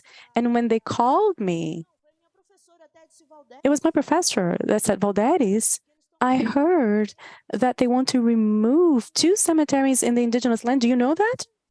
And I was like, there? In the Lacanian indigenous land? She said, yeah. I was like, no, I was not aware of it. And she said, no, FUNAI, the indigenous institution that entered into contact. And I said, oh, let me see. But 20 minutes later, I left the class and I already received a call from a certain Felipe from the National Indigenous Foundation saying, Valdemar, it's a pleasure to talk to you. And we would really like your help because we want to remove 2 cemeteries in the indigenous land, Lacanian. I was like, what? Hang on. Explain this better. I had to understand first what was happening. I said, no, look, we want to remove the cemetery because the community asked for it. the elders asked for it. The leaders asked for it. It's like, hang on. I work with the community. I work with the leaders. I work with the elders, with our elders, our ancestors. And to speak of cemetery, those are places of memory. And something that I had already asked them, what about if I want to do an excavation, a dig, do you allow that? They said, no. And then now you tell me that the community, the leaders and the elders are asking. I think there's a mistake over there. And I'll ask you to stop with that, because I'm going to write a document to send to the public ministry. And I want you to go there and talk to them so that if this is actually what they want. Oh, no, look, we only have 3 months because they were, they had to do this. They were ordered to do that, FUNAI. And they didn't do a meeting with the community or anything. And that's what I asked them. Look, you're going to go there and you are going to talk to the community and you are going to see if it actually, they want it to be removed. If the community says, yes, you can remove it, sure, okay, right, I'll help, I'll work for that. If the community says, no, we don't want it to be removed, I am with the community because I work for the community. I don't work for non-indigenous. I work for the community. And so people opened their eyes wide. There are 3 people from FUNAI there. And I went back to the village. I called the leader and I asked him, do you know about this? I showed him the document. He said, no. What does it mean? So I contacted again the people from FUNAI. So if you are going to remove, if the community wants the remotion of the cemeteries, you have the money to do the DNA test to see whose parents, whose relatives they are, where are you putting it? Oh no, we don't have the money to do that. And I said, okay, so FUNAI's intention is to take from there and put where? And I said, what an absurd thing. It's not like this. I said that today I know how to speak your language, your code, and my people is not going to be fooled. I'm going to fight along my people so these cemeteries are not removed, and we won the matter.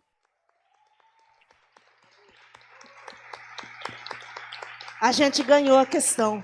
Então, we won the matter. And to talk about memory is about that, is telling stories. The memory is something spectacular. I live out of memory. And the university has helped me, especially because all the roundtables, all this discussions, we have said that it is important for the university, for outside of our land, to have this paper that proves that our people will respect me. But inside my community, I don't need this paper. Inside my community, I'm respected for who I am, for the work I develop, and I don't feel, okay, now I'm a PhD candidate. You have to look at me differently. No, not at all. I get there, I go to the schools, I play with the kids, I play football, I go there with the teenagers. I'm Valdemar, just that. Out here, it's complicated here. Okay, this is another talk. Thank you.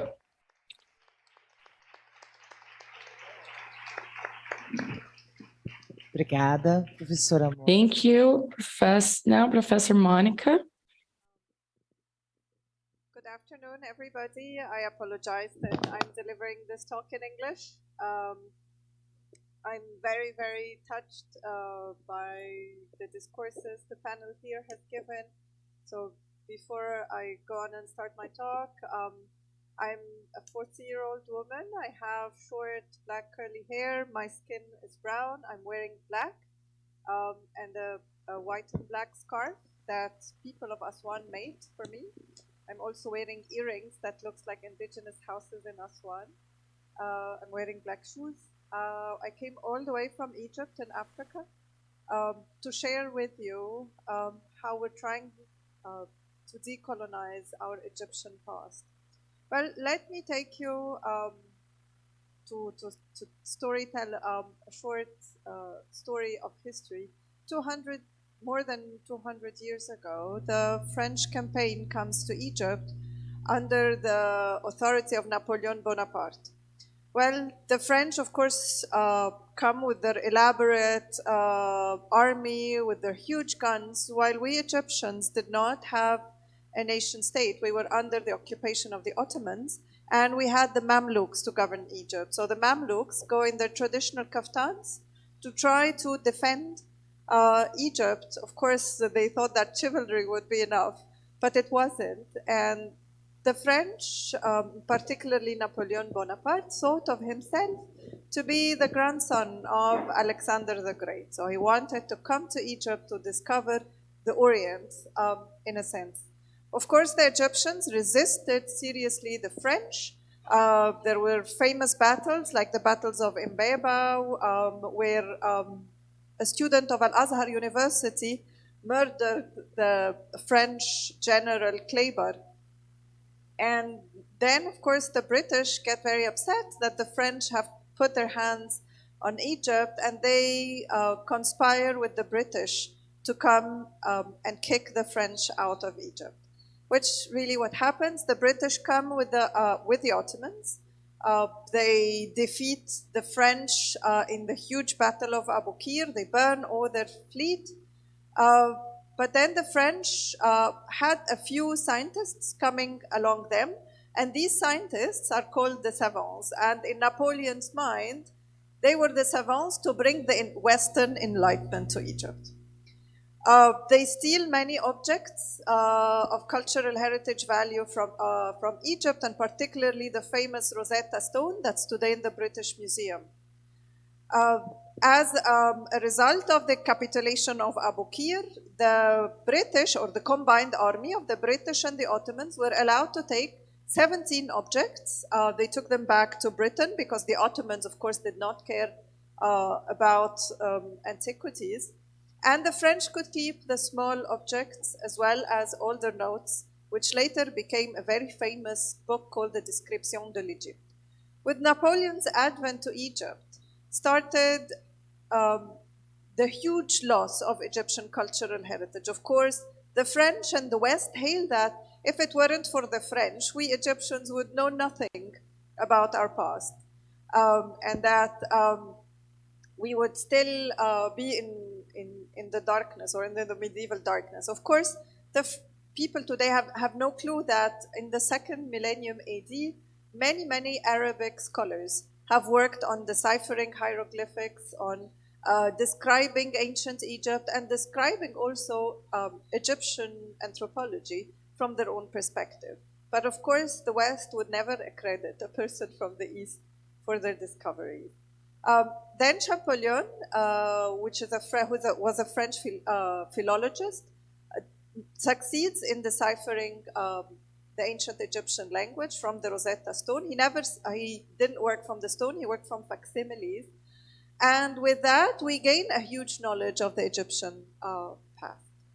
At that time, Egypt was still under the Ottoman rule, and since the Napoleon advent and the 17 objects that reached the British Museum, there has been a huge fever of buying Egyptian antiquities. A contemporary archaeologist called Professor Brian Fagan describes it as the rape of the Nile. And literally, this is what happened. The Nile was being raped. The cultural heritage that has been there was being stripped, especially by European consuls. Mehmet Ali, the viceroy of the Ottoman Empire in Egypt, who never spoke, he didn't speak Arabic, the local language of the Egyptian. And by the way, the Egyptian Arabic has 30% of our ancient Egyptian language. So it's 70% Arabic and 30% ancient Egyptian. He never spoke this language, and he thought of it as a lowly language. He only spoke Turkish. He had three famous European consuls: Henry Salt from Britain, Drovetti for Italy and France, and Datanazi, who was of Greek origin but working for Sweden.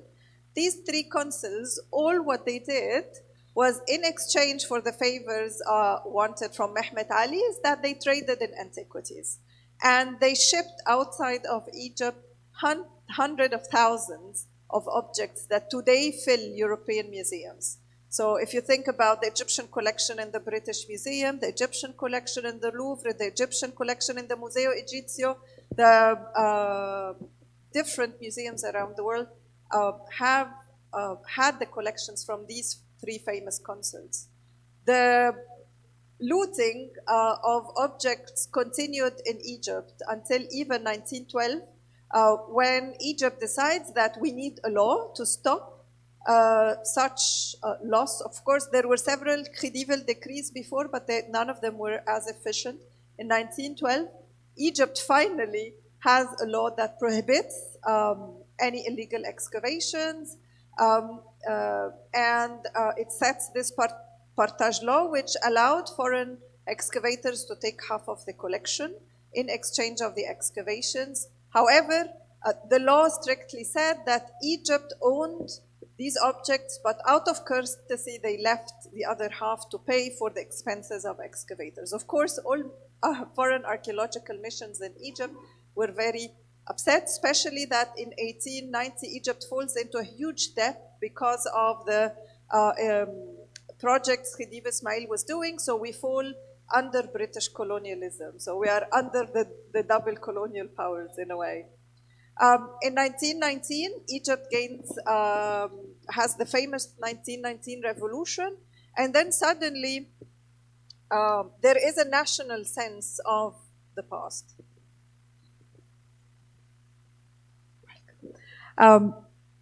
Egypt then in 1919 has this new nationalist sense of the past, where the tomb of Tutankhamun is not divided between Egypt and Britain, and actually the Egyptian treasury pays for all Lord Carnarvon's expenses in Egypt. With this heightened sense of nationalism, the laws then start to evolve. And then in 1952, the Egyptian coup or revolution of the free soldiers happen, and the British, as well as the monarchy, the Turkish monarchy, leaves Egypt. Of course, all this, today we say that we have a 200 years of Egyptology, a development of a theoretical background in the social sciences and humanities. In a way, the discipline today is facing many problems, particularly in its decolonization. Most of the objects in museums around the world are interpreted by white male archaeologists, and even the narrative of how these objects arrived at these museums is never written. No one ever says that this was stolen, looted, came from illicit digging. Many of the objects lack provenance.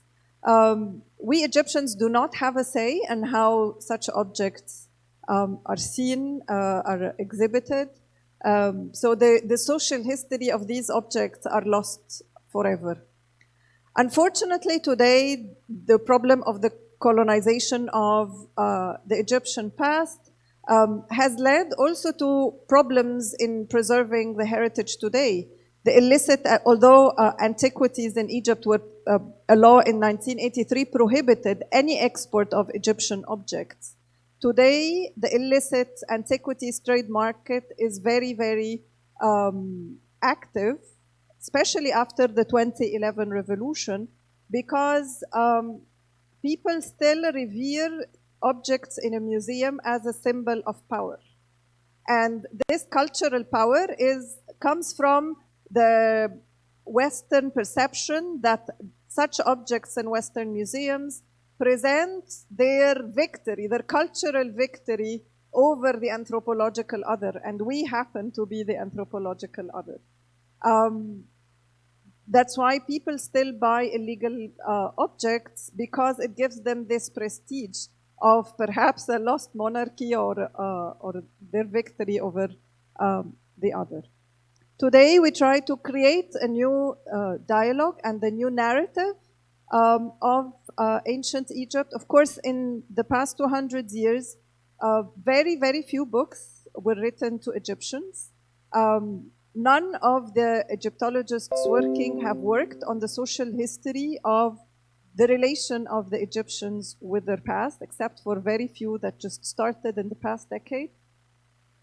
And you could see how Egyptians were estranged of their past, intentionally by the West. So the West can appropriate such past and pretend in their museums that this is their culture, and then this is their universal culture as well. Very, very few studies looked at cultural continuity in ancient Egypt. And there is a continuous silent blame by the West that you Egyptians do not relate to your past. You have become either Muslim or Christian, and you have no culture. You do not relate to ancient Egypt. While in fact, we identify with the ancient Egyptian past in different manners.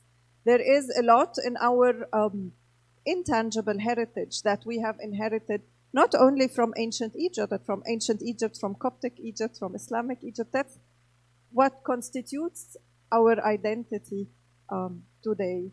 And we, as much as we want many of the objects in the Western museums, such as the Rosetta Stone from the British Museum, the Dendera Zodiac from the Louvre, and the Nefertiti bust from the Neues Museum, we also want to repatriate the agency for the Egyptians to produce knowledge about their past.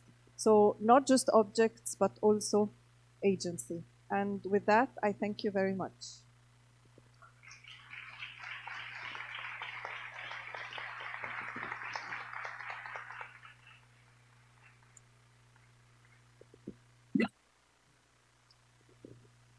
Bah.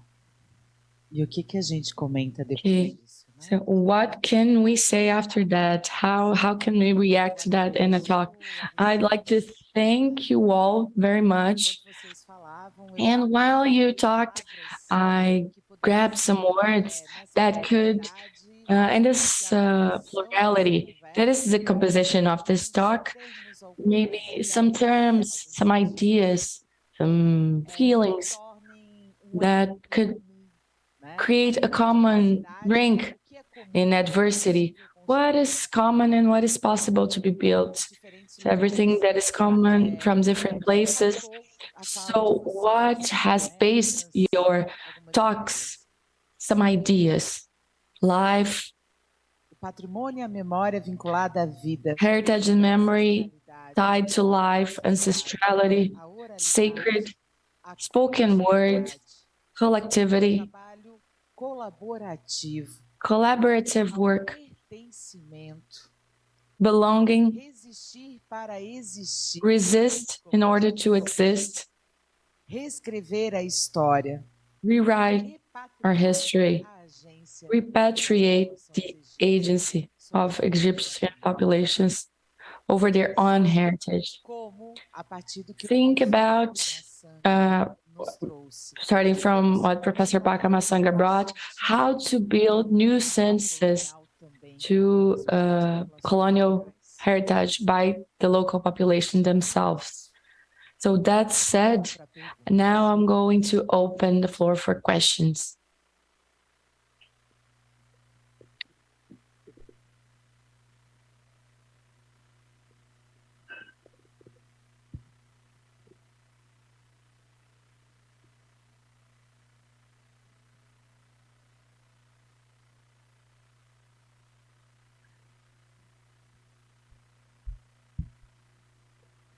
Mt.ª Juveat Satê, minha gratidão a toda. I'm very thankful to you all on the table, especially to my relative.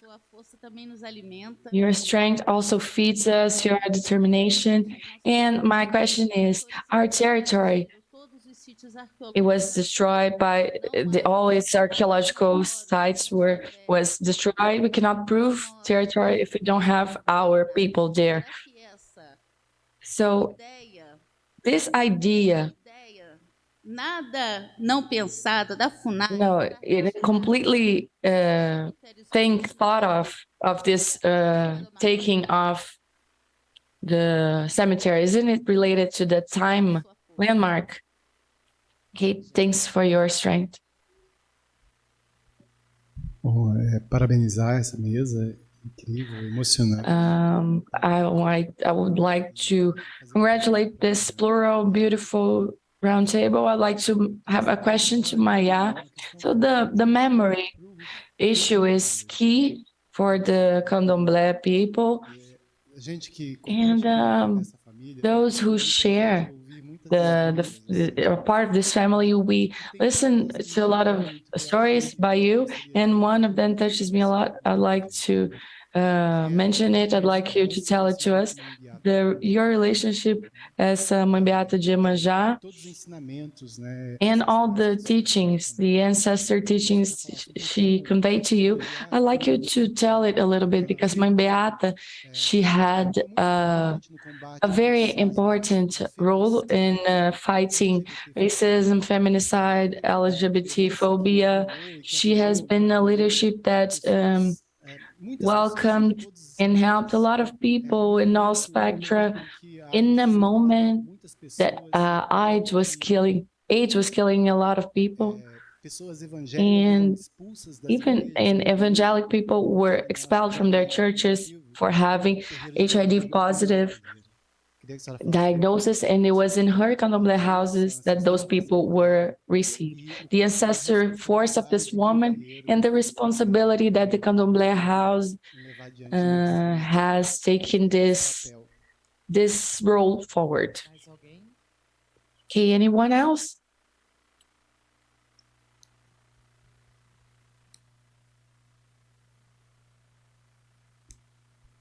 Boa tarde a todas. Good afternoon, everyone.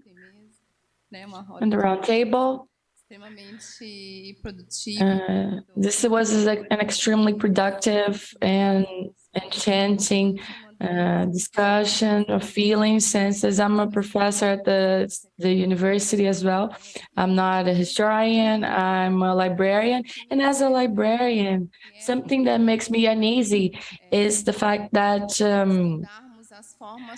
we studied the ways through which we can contribute to preserve memory of information that we can only access through spoken word. My area, we have learned only to work with registered information. But now I have just brought my cheat sheet here, but so I was building my thoughts while you spoke, and I made some notes. So thinking that not only having mastery over information and communication technologies, we also have to understand, and through an actual deep perspective of senses. And with that, we also should contribute to the preservation of what I call information, ethnical, racial information source, and consequently promote the preservation of memory. But how can we promote the preservation of memory, even if we're in a space of knowledge production? We Black people, African, Brazilian people who are part of the originary people, if we are in a place where we still see the reproduction and strengthening of epistemic racism. So this is my questioning for all of you. How should we work in order to contribute to the dissemination of ethnical, racial information of originary people, for Brazilian and African people? This is my question. Thank you, Andre. Okay, I'm going to ask a question, and I'll yield the floor to you. I'd like to ask Professor Mônica, Hanna, the idea you spoke at the end of your speech about the agency of Egyptian people over their own heritage. If you could give us more practical examples of what has been effectively made in this articulation. Okay? So question, who wants to start answering it?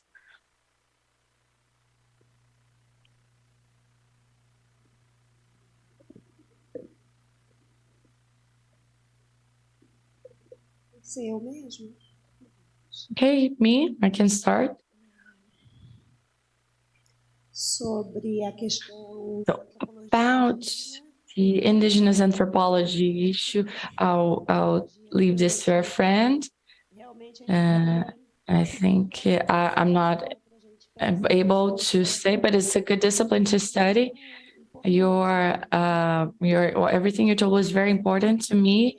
I also have an indigenous heritage, and have an action in our Candomblé house, an indigenous settlement at the Saco. And with your speech, I maybe let's expand this action, maybe some help or some support us with the students there. People in Mayabé is here. And we can also think about this action with the people from that region. And it's very good to listen, because we can also enlarge the actions we have with the community. And it's not just solidarity, it's duty.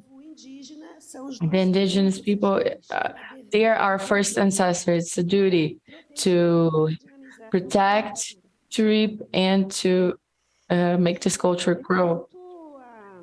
So about the question of Pai Rogério, because he's a Oye at my house, and that's how we relate to each other. So Mãe Beata, it touches me a lot. Everyone who met her, anyone who knows her speeches in the whole world, because she was a Iyálorìṣa that she went around the world through her deeds, her honored deeds. Mãe Beata has always taught us this connection with belonging, in which your speech, you said that we could re-belong. In our understanding, no, it was brought by our ancestors. Our ancestors put that, they built this in the earth, and we have some devices in a more technical way that are used in rituals, and they wake us to this connection, this belonging. When you talk about and the three meanings that the West and some positions regarding to Father, Son, the Holy Ghost, we have that as a worship to memory and a frequency of energy with our descendants that never end. That's why the indigenous say that I'm here and my ancestors are. We at the Candomblé, African religions, say the same. We're here, our ancestors are here. You are Bantu, in Kisi worship Yoruba, Orisha. Bantu is in Kisi worshiping our ancestors due to this connection. So back to Mãe Beata, she was a great activist to fight violence against women, racism, all kinds of discrimination, and her belonging with all her sons of saints, Iyálorìṣas, was to send this to us, to convey this to us as a duty, to establish this as well. And everywhere we are. The reference, her reference. Realmente me emociono muito. Yes, I'm very touched by this. We're talking about Mãe Beata, but her reference is this woman leader, this Black woman leader who had and still has, because we are her children, and this aperture everywhere where she was and everywhere we go. So we said, and we also say that I'm nothing. Everything is Iemanjá. Iemanjá is the portal that opens up to everything, and whatever Iemanjá wants, where she'll take us. So through Iemanjá, which is the divinity, her Orixá and mine, we can establish an understanding of this other person, a love with this other person, to get a culture of peace. And what is Candomblé? The reunion of nations, as some academics also put. It's a search for a culture of peace, to understand the other, our belonging that will go beyond the concept of religion. And then I'm also have a degree in religion sciences. I'm a scientist, and it's a term we haven't yet been able to relocate. That's the one we use. And being in the Candomblé community, IFA community, Umban, all its derivations, it have a belonging, African belonging and Brazilian belonging. Beyond the understanding of philosophy, religion, or any forms of the ethos group, we have a belonging, and this belonging, we make it work in the rituals, being, feeling. I saw in the speech of our colleagues, and also the Egyptian professor, and this be and feel, which is Afro and Afro-Brazilian. And well, Mãe Beata is cardume que ainda está criando os seus. It's a multitude that's still creating hers, like you, that's taking her belonging wherever you go. I have here my Morishas who have come, everyone who's from Axé, Cláudia, and that's it. She's all that. Ela tem a Juliana está me lembrando aqui, porque a gente tem projeto no terreiro. We have a project in our house. It's a fight against structural domestic violence. It's deeds and knowledges of Candomblé, this fight. So the main action in this fight is through, they're not rituals. It's true. It's the smell, the drumming, cooking, dressing, dancing, singing.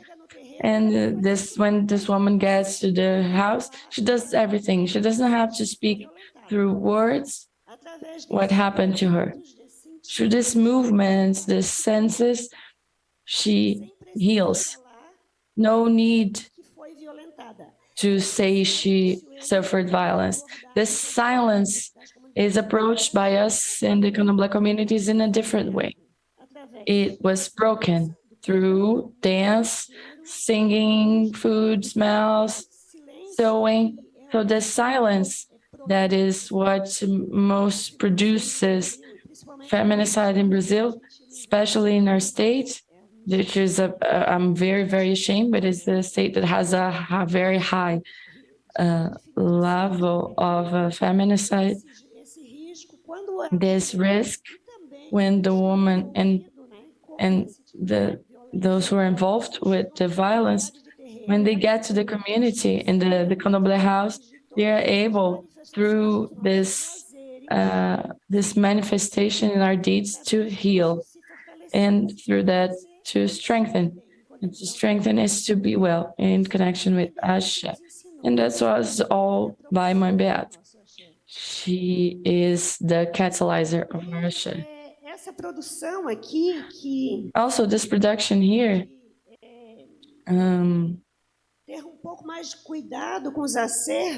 have a little bit more care with the documental collections of our Candomblé houses. Mãe Beata.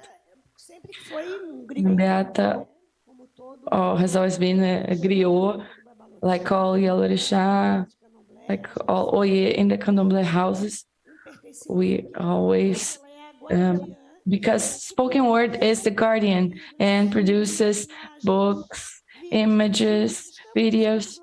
We're in this globalized world, full of information, but it's the spoken word that keeps and makes us access some things. Access, I like it. E mãe Beata, às vezes, quando eu chegava no terreiro, ela me contava uma história e eu dizia para ela, posso escrever? Ela assim, não, guarde na sua memória, não dê ousadia para o esquecimento. Eu acredito isso que também acontece muito nas comunidades indígenas com seus pais, né? Ela dizia, não, guarde na sua memória. She said, no, keep it in your memory. You know, don't forget. We are a religion of memory. And she said, register on your cell phone and then send that to the ones who are far away. And so accessing technology, getting that with spoken language, our elders have always done that. We are very rich in terms of production. Ooh, you are a sister. I also studied archaeology, and you did that too. So we have very rich collections of documents and medias. Normally, the collections are not well conditioned because it's literally a bag under the bed of our Mother Saint, and there we have easy access because a great part of my research is there, and sometimes I also do that. But knowing how to keep,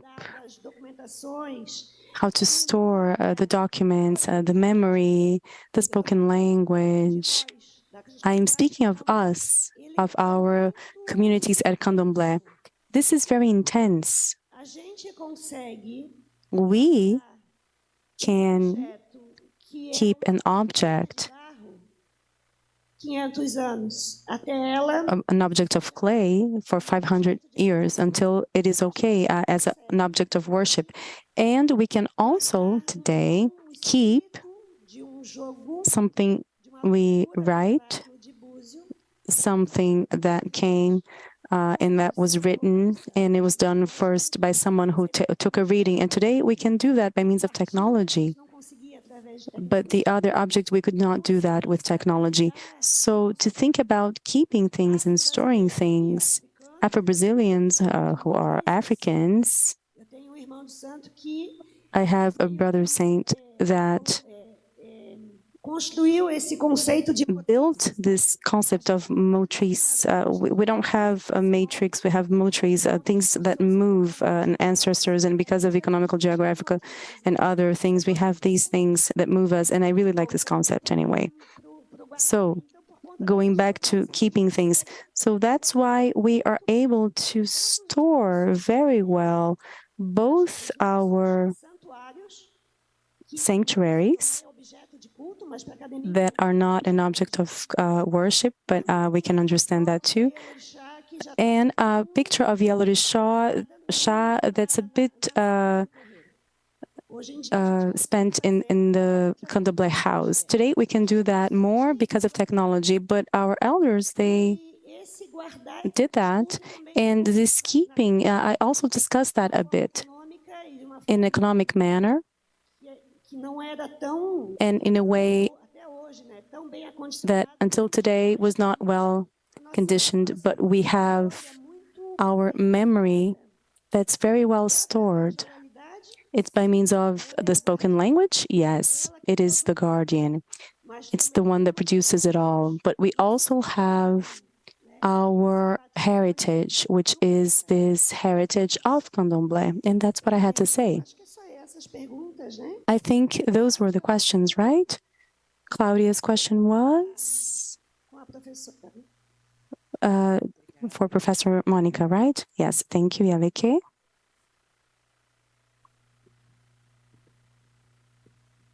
Vamos lá. Very well. Aline spoke of the cemeteries if they don't have something to do with the time, and they do, because we know that this lack of government, as we call it, the previous administration, we know that many indigenous issues were not dealt with anymore, and the indigenous lands that were being granted, they also stopped doing that, and the ones that were to be circled, they also stopped because there was no fund anymore, and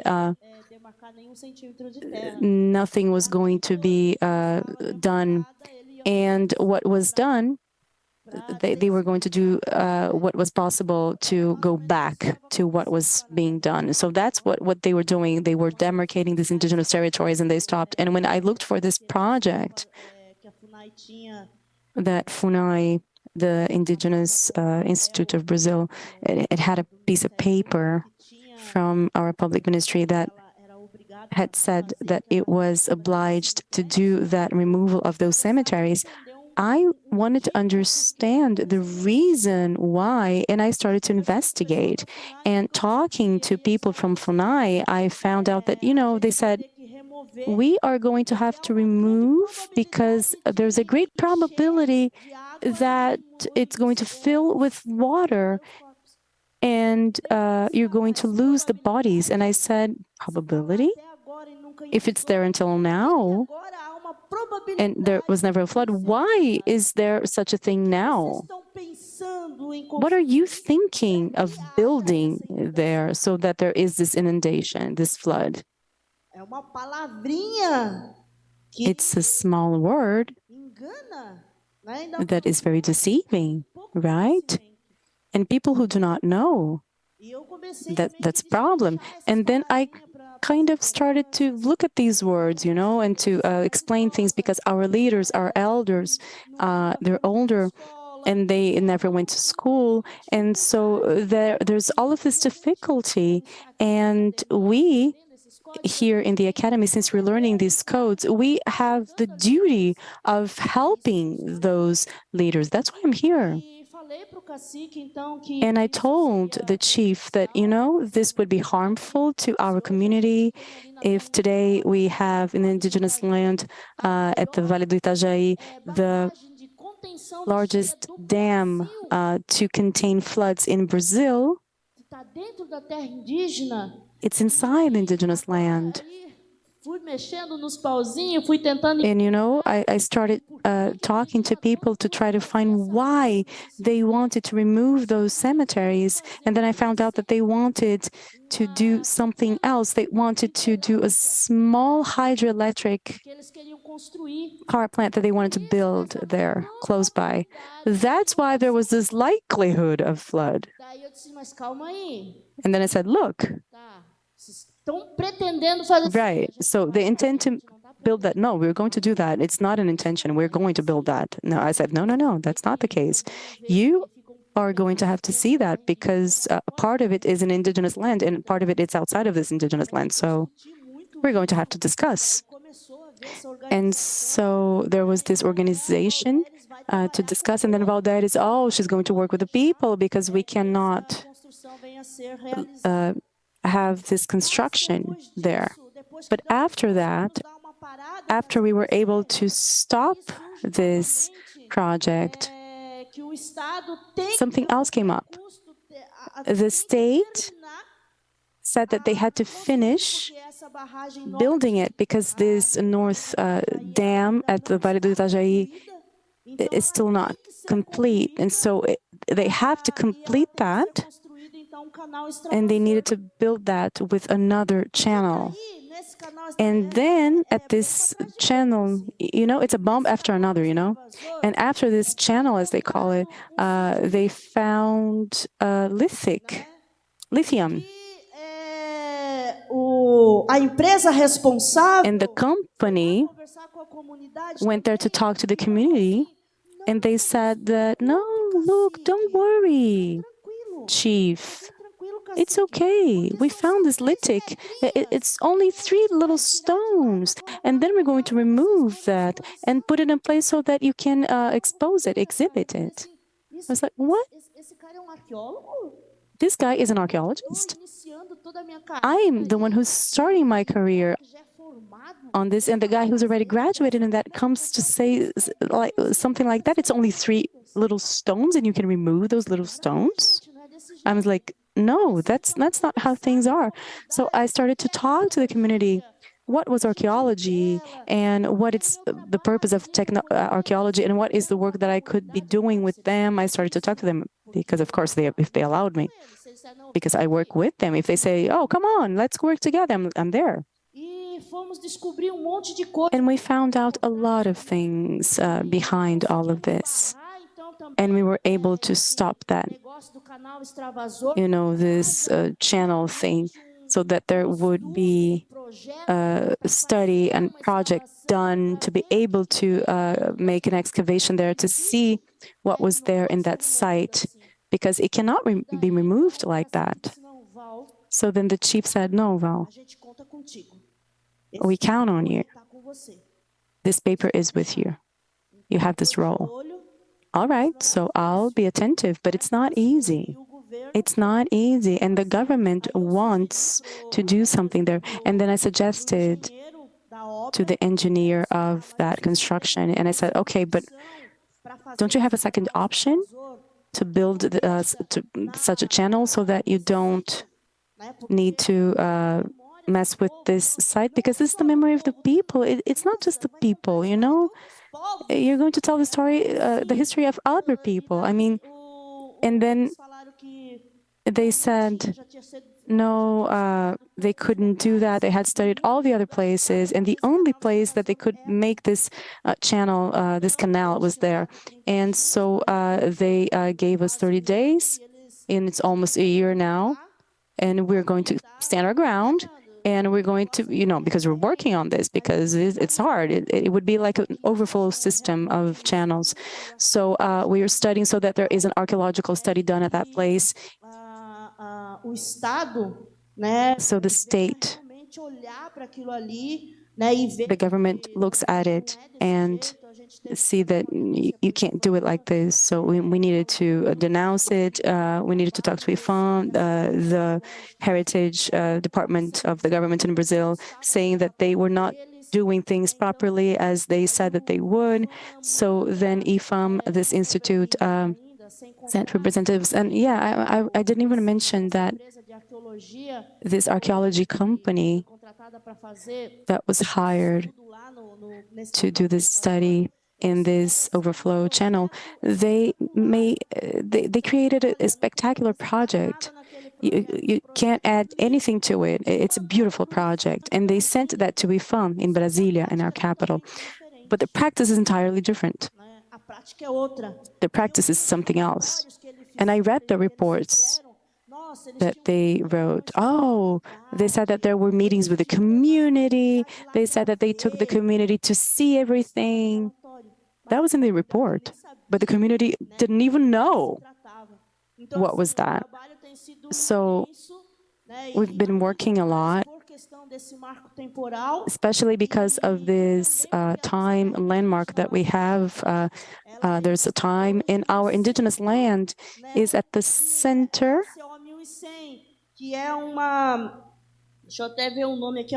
Let me see the name.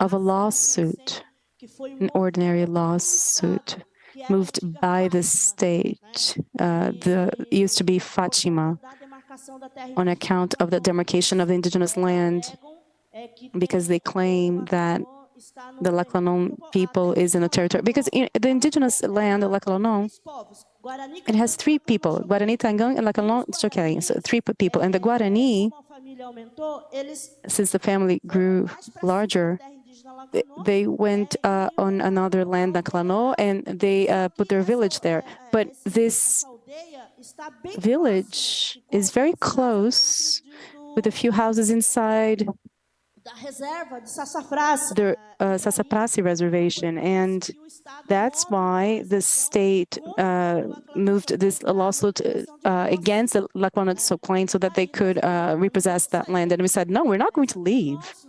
This is ours. We're not going to leave. And then the fight broke out, and also there was this other legislation. And now we are in the Supreme Court, and the indigenous Lackawanna is going to serve as an example to the other indigenous lands. So if we lose this, the other indigenous lands are also going to be affected. So this is our fight, so that none of our relatives are affected. Thank you. Valdemar. Professor Mônica. Regarding, can you hear me? Okay. Well, regarding the question of how we can repatriate agency and not just objects, I think the current problem is that for the past 70 years, since the 1952 Free Soldiers coup or revolution, the cultural institution in Egypt that's responsible for the Egyptian past has been replicating Western modes of doing the work. Yes, we have changed. I mean, there used to be a French person responsible for the Supreme Council of Antiquities until 1952. He was replaced by an Egyptian, but then the methodology and the way we study the Egyptian past has not changed. It's exactly the same institution because it's the foreign missions who have the funding, it's the foreign missions who come. And even today, when we have Egyptian archaeological missions, they replicate 19th century archaeology, which is basically treasure digging or zero studying of historical context, wanting to all continuously appeal to the Western audience. So even if you go to the Luxor, to the King's Valley, it was the Supreme Council of Antiquities head in the 90s who refused that Arabic would be used for the label. So only the title is written in Arabic and English, but the explanation is written only in English. So the message the state was sending to the people that this heritage does not belong to you. This heritage, this past, belongs to the state because it's property of the state. So you communities were not interested in having you on board. And that this heritage belongs to the Western tourist who brings US dollars to the Egyptian GDP. And of course, we can all agree that tourism is a form of neo-colonialism. And only managing the past in Egypt for the sole purpose of giving access to the Western person coming has alienated Egyptians. I remember I've taken some people from a school around, and earlier someone was mentioning that here the school education, they teach the history of the pyramids. But even in the local communities in Egypt who live right next to different archaeological sites, they don't know these archaeological sites. And when you ask them to draw something about the Egyptian past, they would also draw the pyramids. And they would find it very difficult to relate to the heritage they live right next to. And so besides giving also the access to the space to repatriate the agency, we also need to give access to the archives. The Egyptian State Archive is very difficult to reach, and the excavations archives are not in Egypt. So for example, yes, we have kept the collection of Tutankhamun in Egypt, but the archive is at the Griffith Institute in Oxford. So for an Egyptian to create knowledge about this collection, they need to get a UK visa, afford living in Britain for a few months, and then ask for permission to publish. So this is how we are being stripped of the agency. And the problem is that the current institutions in Egypt are still not aware of this. Even the recent exhibition they made this festival of 100 years of the Tutankhamun tomb discovery, and the whole festival was in English. It did not speak to the Egyptians. There was very few incidents on state television or newspaper articles to really get the Egyptians to understand this. Despite that, in 1922, when the tomb was discovered, there was a strong Egyptian national movement which led to later to the expulsion of the British. And there was this call of, we want to preserve our heritage. So the reason today we celebrate the 100 years of Tutankhamun is because the Egyptians fought for their heritage 100 years ago. But then today, the state was again interested in the international hype, getting the tourists and the foreign Egyptologists on board with real lack of engagement to the indigenous people. So to really repatriate the agency, we need to give Egyptians both the access to the knowledge and access to the archaeological space and museums. Thank you.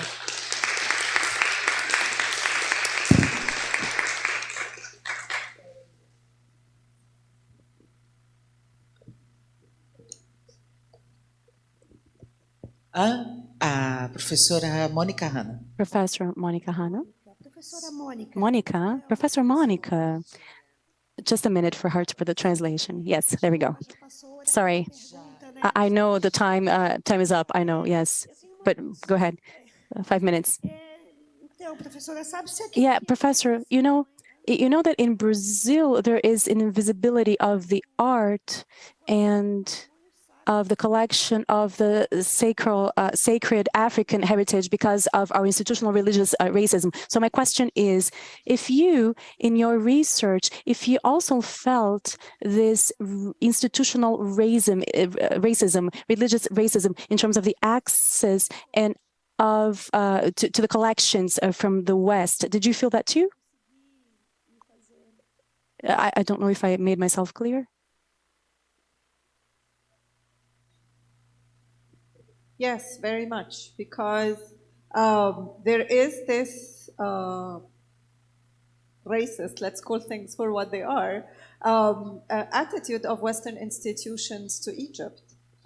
This idea of that the West has appropriated the ancient Egyptian past because they can appreciate it, while we Egyptians, they even strip us from our Egyptianity. They say, well, you're no longer Egyptians, you've been invaded by the Arabs, although, you know, I'm Copt, so I definitely have not been invaded by the Arabs, but they just ignore that we're even 20% of the population. It's not important. And even we have our early archaeologists like Flinders Petrie, who try to even cause sectarian issues. So he would say that the Copts are the indigenous people, but the Muslims are not Egyptian. They came with the Arabs. So even this idea of stirring sectarian issues and sectarian ownership to the Egyptian past, which I think is ridiculous. Today, ancient Egypt belongs to all Egyptians, regardless of who. And I think ancient Egypt belongs to everyone. Anyone who wants to identify with this culture have that. But I think Egyptians have the access to the cultural properties of the ancient Egyptian past and the cultural past. So such Western museums have also played a lot on that by making many racist remarks. For example, even Hitler in 1931 made a comment that Nefertiti is Aryan and she should stay in Europe because, and even today you hear archaeologists saying that Nefertiti is actually a European person or a European museum subject. This is how they identify her, and that she no longer belongs to the ancient Egyptian culture because if she would be returned to ancient Egypt, she would not part of the art scene. She would not be part of the art scene, which is very silly because I had two curator friends who are artists who tried to actually curate an exhibition using the bust, and they were forbidden by the museum director. So, of course, we hear many racist and sectarian remarks, and this continuous whitewashing of the ancient Egyptian culture, and discussing race and discussing color, and even open remarks that Egyptians cannot care for their past. So why should we repatriate it? As if we are completely useless and we cannot really appropriately take our heritage back into our hands. And that's why I think the repatriation of the objects are really important. But I think the restitution of the agency to produce knowledge about our past is way a lot more important than the objects themselves.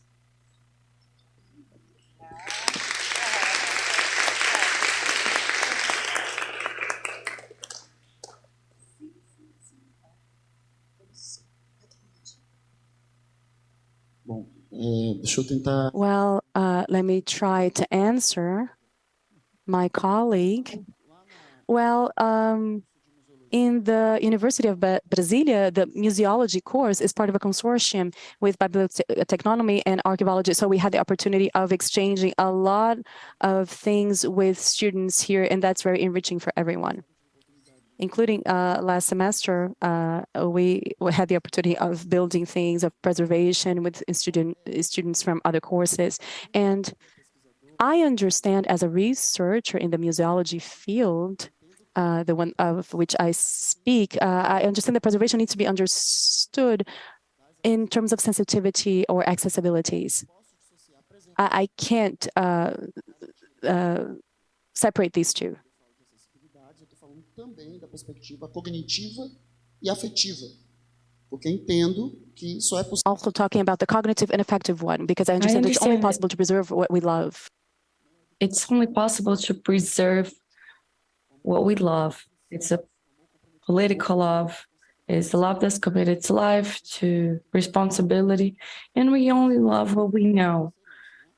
The process should be this, to make accessible for people to understand, to build a relationship with this cultural asset, with this memory, at least try, and to develop a relationship of affection and political affection and preservation, last but not least. And what you say is very interesting, because we are actually living, we witness very whitewashed universities.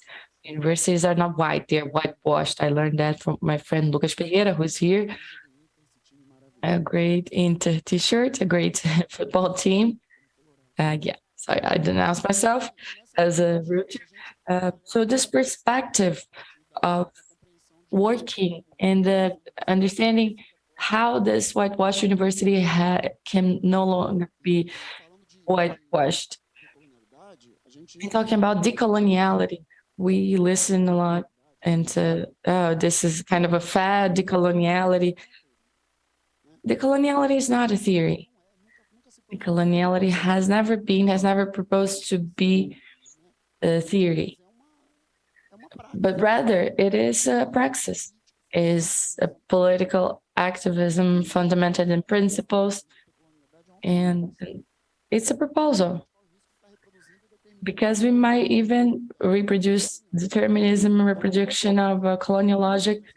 So talking about preservation and thinking about your incitement and when racism, we have to understand that it's not only about pointing out how racism is harmful for people, Black people or Indigenous people, but how racism operates in the construction of subjectivities, Black, Indigenous, and white subjectivities. And from that on, inside universities, places where knowledge is built, to review work, decoloniality of being. That's the first one I defend. It starts in the being, and then thinking, power. That's my opinion about it. And we also have to inside the courses, the thinking of anti-racist authors, decolonials, understanding that it's not possible decoloniality without anti-racism. Anti-racism is being the structure of the thinking, the activism, and decoloniality. So I can, in my place, promote a transformation that is possible for me. So I take a resume with a syllabus, with a preposition full of European actors, almost no vowels in their names.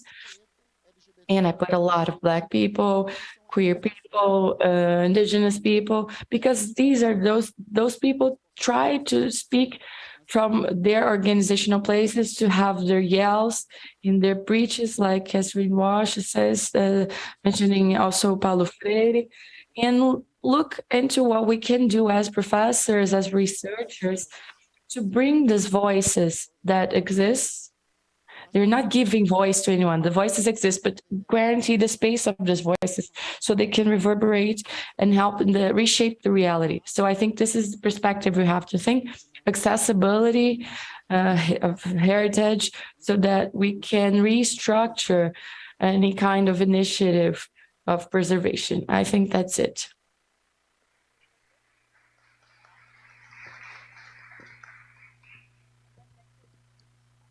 Boa tarde a todos mais uma vez. Good afternoon all once again. So I'd like to add to the talks. I know it's hard, but we'll look for it. And to add something to what the professor said, like it was said, I think it's through the speech, the listening and dialogue between the different sensibilities that it is possible for us to make a progressive proportion of rupture of the means in which we find ourselves. So this is possible if we look at what is put not as an end, but as a means which we can appropriate so that to make a new beginning out of it. I think of from this perspective. And then as I would say, it's the meanings, is the senses, and is the sensibility that it allows us to create agency, and is the agency that empower us. And with the empowered senses, we can trace new subjects about anti-racism, about the anti-colonial fight, and in these perspectives in which agencies, the Eurocentrized agency, they are given. They don't discuss, for example, the possibility of self-affirmation because they think they are in a place, something that's given and natural. They naturalize certain proposals, certain ways of being. And so it's we that have to justify every time. And I also think that the different types of agency are possible in meeting between inhuman and human. That is, I'll give an example. We were doing a research about folkloric chants and memories in originary people, and someone, an elderly person in the village, we went to talk to them, and while we talked, they didn't access our language. So what happened? Their grandchild came and started singing some old songs that the grandmother sang them, and then singing, the grandmother started reminding and bringing her memories. And then she started singing to us, we recorded, and then she gave us the meanings of each song. So this is a way of feeling, of pulsating, as the professor said. So that pulsates in us. And many times these devices with some kind of colonial process, they are grabbed. So they need to be stimulated. We need an opening so that it can be manifested in the being. So I think the possible repercussions of the heritage, the memory, are possible from agency processes.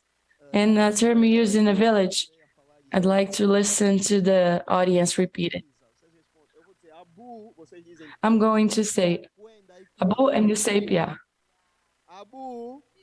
Ntondele, ngete, yetu mujetu, yetu ayetu, befu ibefu. Obrigado. Thank you.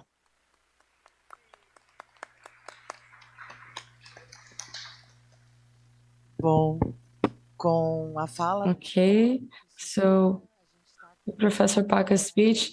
Now we're tight on time. We finish this activity. I would like to greet our table And a quick comment. First, remind that in a few moments we have a cultural activity here, and it will open our last activity of the day with the contemporary dialogue narratives that we have communicated earlier today. We have communicated that Professor Rita Segato wouldn't be here. She was sick. And also Professor Joana Célia is also with a very strong flu. She won't also be present, but we will have Professor Jerusa Romão, our great Jerusa reference, with Professor Fernando Oliveira, our partner, historian at the Federal University of Rio Grande do Sul. So I invite you at 5:30, there's a cultural activity. 6:30, we'll finish with our last activity. I'd like to thank you publicly to the people of the Álvares de Carvalho Theater here, Taki. Taki has James, probably is the assistant. We were authorized by the Catarinense Cultural Foundation to use the space because Taki is under the management of the foundation, and we made the request. We made the event that's not very common in this space. And yesterday I told James, who is one of the technicians, the oldest technicians here, with the manager, Ms.ª Adriano, that the event was only possible. Obviously, it was authorized by the foundation, but it was only possible due to them. They are here every day. And I think this is very important to say, because they actually their work time is not the time that we use to the event. So they're here from 8 a.m. to 9, 10 p.m. So I think we have to thank them. So we are able to be here. We have listened to, this has to do with heritage, with occupying the space as TAC.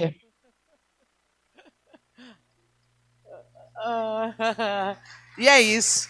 Gente. That's it. Guys, thank you. Thank you very much.